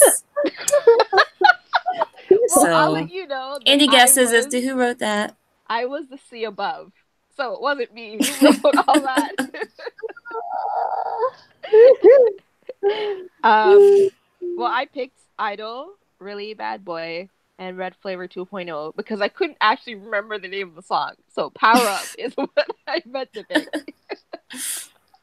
Because they were all like Really Bad Boy is honestly the worst song I've heard in so long. Like it has screaming, it has Wendy singing in a key she doesn't even know exists. I think that they just told her about it right before she got in the booth and she just attempted it. And that's why there's that note at the end, whatever the hell note that is. And the fact that all like half of the song is just singing really, really bad boy, like That is the whole song. it is Yeah. a terrible, terrible garbage waste of space. I wish it never existed song. Like I hate it. I actually hate that song. Like every single time it pops up on YouTube as a suggestion, I click not interested. Like that's how much I dislike that song. Power Up is just forgettable. It's just so forgettable. Like I constantly forget about that song. And Idol's just loud. It's just loud for no reason. Noise. Just Noise on annoying. top of noise. Yeah. All good choices. Jimin? Idol is trash. That's your take?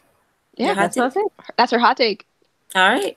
And I agree. My pick was Idol as well.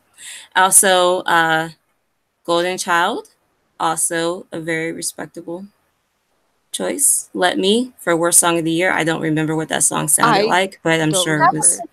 Agree because to me, Golden Child, I think very, very, very close behind BTS, and NCT. Golden Child had a glow up.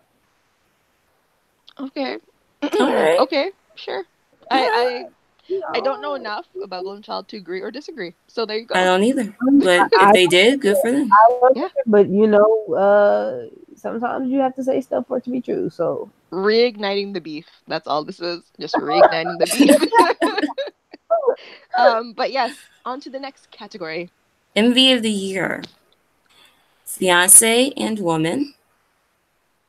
Twice, What is Love? Fake Love by BTS. And oops. Siren by Sunmi. oh, interesting. I love the music video for Siren. So yeah. And that one was mine. What did I I'm pick? just going to get that out of the way. I picked Fiance and Women. I mean, Fiance is just like an old like Korean drama, like an old historical Korean drama come to life, sort of like with a twist on it because Minho's urban, young. And then Woman by Boa. Oh my god, that video is just so much fun, and she's upside down walking on air. It's great. I love it.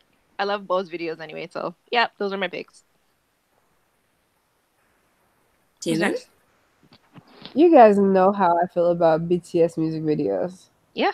The production quality is always beautiful. Yeah. Like I don't know what kind of cameras they use. Whatever kind of cameras they use, I feel like I could. It's like virtual reality. Like I can walk through my computer screen and be in that space. That's how high quality and crispy it is. Their sound effects are like movie grade. The sad part is that I don't always walk away with the message I think they want me to take away.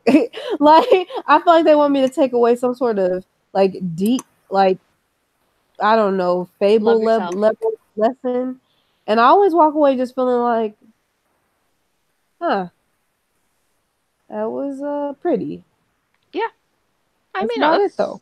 that's all it needs to do, really, at the end of the day. Yeah, I never walk away getting the message they want me to get. And I don't understand the theories. I don't understand any of it. I just think that it's pretty and it's cool looking. And it is pretty commendable that like they produce their music videos at such a high level. That's a respectable answer. Yeah. Ash? Mine was Siren by Sunmi. It's Yes. pretty. It is very pretty. I love the That's mermaid scene especially. But yes. Yeah. Sunmi's videos I think tend to be like they have this real like surreal kind of fantastical kind of feel to them that I like. It's lots of glitter and Yeah. pretty lights and It's always really pretty, but she's always thinking about how she's the worst. Like it's great. Don't date me. Like it's like a big stay warning. away. Exactly, but it's always a pretty video. Worst music video of the year. Yes. Idol and Little Touch, Golden Child Let Me, Idol by BTS, Idol and Really Bad Boy. All stellar choices. Mm-hmm. Jimin, what did you well, choose? well, you guys know how I feel about BTS music videos. See, it's funny because this is like me picking them for worst and best artist, and then you pick them for worst music video and best music video of the year. So yes. Look, Idol was visual vomit. Yes. I couldn't sleep well for like the whole week after I watched it. I am thinking about calling my lawyer. I'm gonna file a lawsuit. Because the video was just an attack on my senses. I didn't feel the same after. Honestly, ever since I watched the video, I feel like I'm just floating like in a parallel universe. So I hated it. It was Wow. genuinely terrifying. Like all the faces popping up out of nowhere. I don't know why they thought that would look cool. It literally is scary. Yeah, so I'm deceased. So Idol is Nat. trash. Oh, Oh, it's okay. Ash. Idol is trash. And Really Bad Boy was cheap Oh, so looking cheap. Oh my god. and it just was in the wrong season, wrong holiday. Even though Yeah. that wasn't really their fault, but you know, I'll ding them for it anyway. And it's just bad. I mean, there was like no creativity put into it whatsoever. It was just them running around on the set screaming. Yep.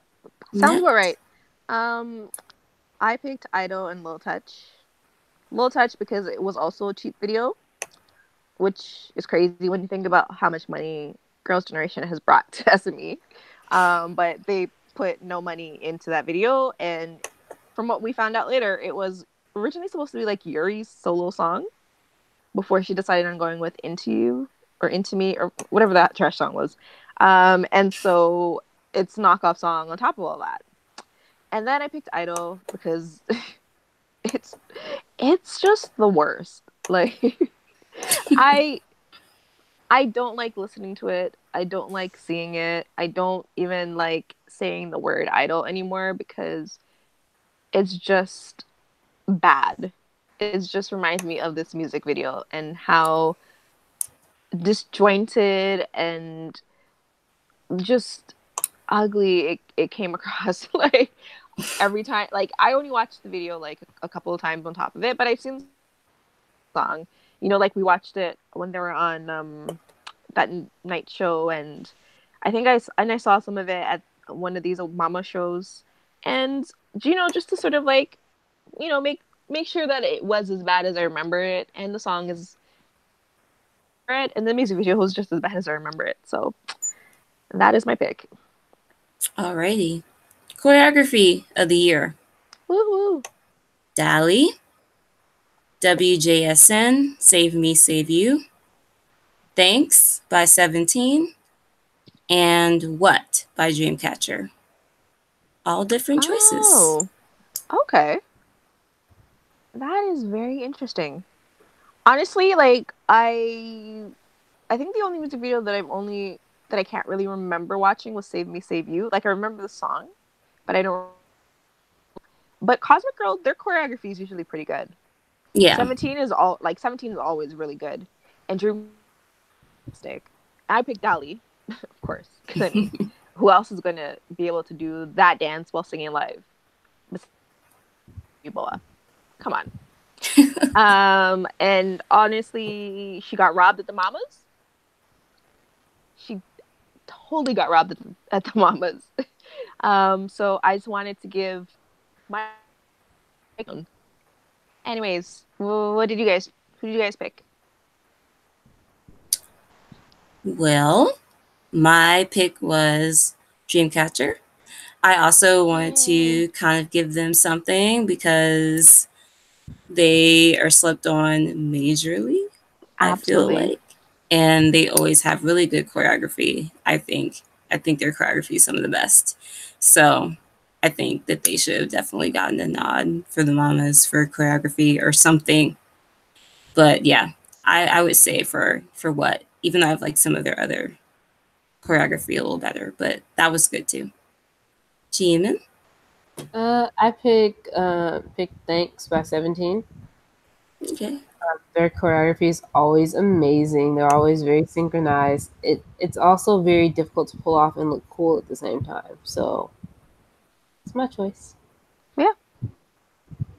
All I right. think like 17 does a really good job with so many members. Like, I feel like that's Yeah. usually what I take from their performances, that they do a really good job of balancing lines and, attention. And then they Mm. also kind of like make the choreography really cool to watch. So, yeah. Yeah. All right. Worst choreography of the year. Yuri's Into You. Solo by Jenny. Yuri Into You. I picked Yuri I Into picked You. Yuri as well. It was, I was going to pick Jenny, but then I actually remembered Yuri because I saw you put it down and I was like, oh, that was actually worse, I think. It was crazy how Yuri was supposed to be a dancer from Girls' Generation, and then she got her solo release, and it was the most laziest choreography I've. Lackluster, like just Lackluster, boring, yawn dull. inducing. It was just so lame. Like, I just couldn't believe it. Because I was like, at the very least, she doesn't have the vocals, sure. At least she's gonna give us a visual and she's gonna give us a dance. And she didn't even give us those things. So, yeah, big X for me, to Yuri. Jimin. Um, Jimin. I picked Solo. Worthy, Yeah, yeah, worthy that contender. would have probably been my Because second I choice. don't even know if I watched Into You, but I just remember, like I said earlier, I had watched Dance Practice, and then I watched the performance video for Solo for this exact reason. And I just remember feeling like, can Jenny, is she like a part of? I don't even know if they have a dance line in Blackpink, but even if they do, is she a part of it? Because I don't see a world where that would make any sense. No, it's really just Lisa. Rose's pretty good Yeah. actually when she wants to be, but it's really just Lisa. Okay, because to me, Jenny didn't seem like much of a dancer. She didn't seem very comfortable with dancing. And to me, to be a good dancer, you have to seem comfortable with dancing, and she doesn't. And the choreography was not. I don't know. I just really felt like I didn't understand anything about the song, and to even have choreography with it, I don't know. But I just see her in a very Selena Gomez esque way. Of course. Yeah. That's exactly She how I see her is, too. yeah, she is Korea's Selena Gomez. Getting That's it. by on beauty products and fashion spreads. Next category. Album of the year. Woo-hoo. Remember Me. Twice. Yes or Yes. Regular Irregular by NCT. And Warning by Sunmi. Yes. Um, you know, I may not have listened to the NCT album, but Mm-hmm. I feel based on Jimin's recommendations and her push that this is a worthy award for a worthy group. So See, I that's what agree. I'm talking about. Yeah. So, I mean, Jimin, you want to go first? Because I think we kind of already know what you picked. yeah. Well, regular irregular was a masterpiece. Okay, that's extreme. It wasn't anything Shiny could do, but I'm just comparing my grandkids to their grandparents. So I just felt like it's an album that has every genre that you can listen to, and it tells a story. And it actually is one of the albums, like one of the only albums this year that I've listened to with a functional interlude. A lot of albums have unnecessary interludes, like pretty much like I'm gonna call it fake love. What's the album called? Love Yourself Tear. The album has a lot of like songs that don't play a role, but it's not like that with regular irregular. Regular irregular makes sense as a cohesive piece, and each piece is bracing you for the next one. I just think it was very much worth album of the year. Who's next? Awesome. All right. Well, I chose Siren. I mean, not Siren. That's the song. Warning by Sunmi. Um, I just thought really all around it was a great album. And I mean, anytime I can listen to something all the way through and, not feel like I have to skip songs, then I know that that's, something that really sat right with me, like tonally. And it's just very cohesive. And, I think like with Nat said before, like Simi really knows what she's doing. Like she's crafted a whole like persona and sound and look and everything for herself. And like the music is just one part of it, but it's an important part of it, obviously. And I think in K-pop, a lot of times the music is like the least part of it, or like Yeah. the least worked on part of it. Yeah. But in this one, obviously, you know, we have this where everything kind of comes together, and that album was it for me. Okay. Nut? So I was gonna go at first with like the I don't know the choice that I guess was more commercially acceptable. But then I was just like, no, I'm just gonna go with the album that I've listened to the most this year. And surprisingly or unsurprisingly, depending on how you want to look at it, it was actually Oh My Girl's Six Mini Remember Me. And it's actually just a mini album, so it only has 4 songs on it. And I really don't like the fourth song because it's a ballad, and I K-pop ballads are hit or miss with me for the most part. Mm, But I mean, Remember Me, Echo, and Twilight, amazing. Like, I don't know what it is. As I said, like, it's very strange how my tastes in K-pop have changed. But I love how the girls sound. I love that they're like really open to incorporating like different trends and different sounds. So like they have like a techno-y kind of sound on some songs on here, and it was for me. Like, it puts me in a good mood. It sounds good, even though sometimes I do wish that they would pitch it a little bit lower. mm, Um, Sometimes, but as I said, the songs are solid. Like they're not because they're not a crazy popular group. Um, it's not something that people are gonna like speak on all the time, or like they don't have the exposure. They're hardworking. They're always outperforming somewhere, and they always offer good music with people who actually really like singing. Like in the beginning of their career, actually, they did this really interesting cover of Halo, and I don't know, like it seemed really sincere. Like when people get into music for all the wrong reasons, and you can kind of tell in K-pop who does it for all the wrong reasons. mm, I always feel like the girls in Oh My Girl, like they're doing it for the right reasons. It's because they love the music, and so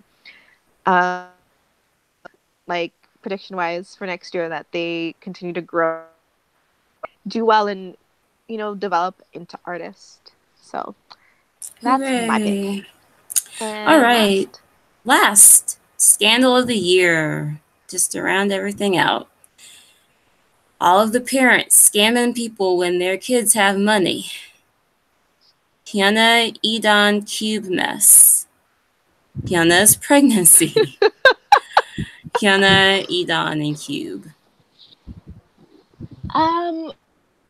okay, I was the only person who didn't pick Hyuna, Edan, and Cube, mostly because I was kind of sick and tired of the whole thing. So I went with just like a different scandal, which was which was pretty, yeah. I mean, that was pretty prolific. It was kind of like, weird. It's actually like something that's been going on for like the last 2 years, but I think it really, like, in the last couple of months with like all these stories sort of coming out at the same time. But like Yenny from Wonder Girls, she's been like under investigation for like 2 years from the police because her father was scamming people in her name, right? So it's something that's definitely been going on for a while, and it's hurting a lot of different people in the industry who, like, it's not just singers, it's like actors, comedians. What's his face? Because of whatever scamming thing he's going on, didn't he just like empty his apartment and move? I can't remember who it was though. I'm gonna Yeah, have to look it up. I But basically, the moral of the story is scamming is bad. Pay your yes, debts, please, because if you don't, your kids are going to be the ones to suffer. and But get your money honestly. Don't yeah, try and exactly, scam off of other people. exactly. And then I guess the rest of you guys picked Hyuna, Edan, Cube, and a pregnancy. Ooh, Pregnancy was not mine. surprisingly, Okay with that's mine. pregnancy scandal. So surprisingly, That should go on our predictions category. yeah. All right. So, do we have any predictions for 2019? Or things that we hope will happen, think will happen? I'll say them the next episode. Okay. We can Okay. certainly do that. Yeah, you know what? I'm Because gonna think on it. Because are we gonna do predictions on what we think is gonna happen or what we want to happen? Because I think those are two different things. Like, I think BTS is gonna continue to thrive, but I want BTS to take a break. Like, I feel like these yeah, are predictions that versus desires. So I don't know. Maybe yeah, we should that's a good way to look maybe at it. split it up. Yeah. Yeah. I Yep. think versus I want. Okay, cool. I know it is late. Is there Mhm. anything, Jimin, that you wanted to say about Junghyun before I sign off? Oh yeah, just really quickly, because I'm gonna be long-winded another time. But just really quickly, just want to say shout out to Shawwal, shout out to Shiny, Taemin, Kibum, Minho, and Jinky, our leader, Jinky. I feel so corny because it is, but it's so cute because of Shiny. Point. Shout out to them. This is a very trying time. We love Blingy Blingy and we miss him. And he's so cute and so sweet. And we know that he is in heaven. And he is probably still very extra. Always. But we just love him so much. And we just hope that all the Shawals out there, all the blingers, all of Shiny and their parents, especially Jong's mom and sister, we just hope that they are, keep, staying in good spirits. And we're sending them all the love and prayers and happiness and thoughts and all those good things. And that's what I had to say. We rest in peace. We love you. Wonderful. That was another episode of Not Your Average Netizens. As always, you can find us on SoundCloud and iTunes under Not Your Average Netizens. Please like and subscribe if you like what you hear. We're also on YouTube under Not Your Average Netizens podcast. Thank you to everyone who watched our Janet Jackson video. Thank you for the 600 views, to the people who watched it and hate watched it. And don't forget our Gmail, notyouraveragenezins@gmail.com. Thank you for listening, and see you next year. Bye. Happy New Year. Bye. New Year, happy holidays. Happy holidays.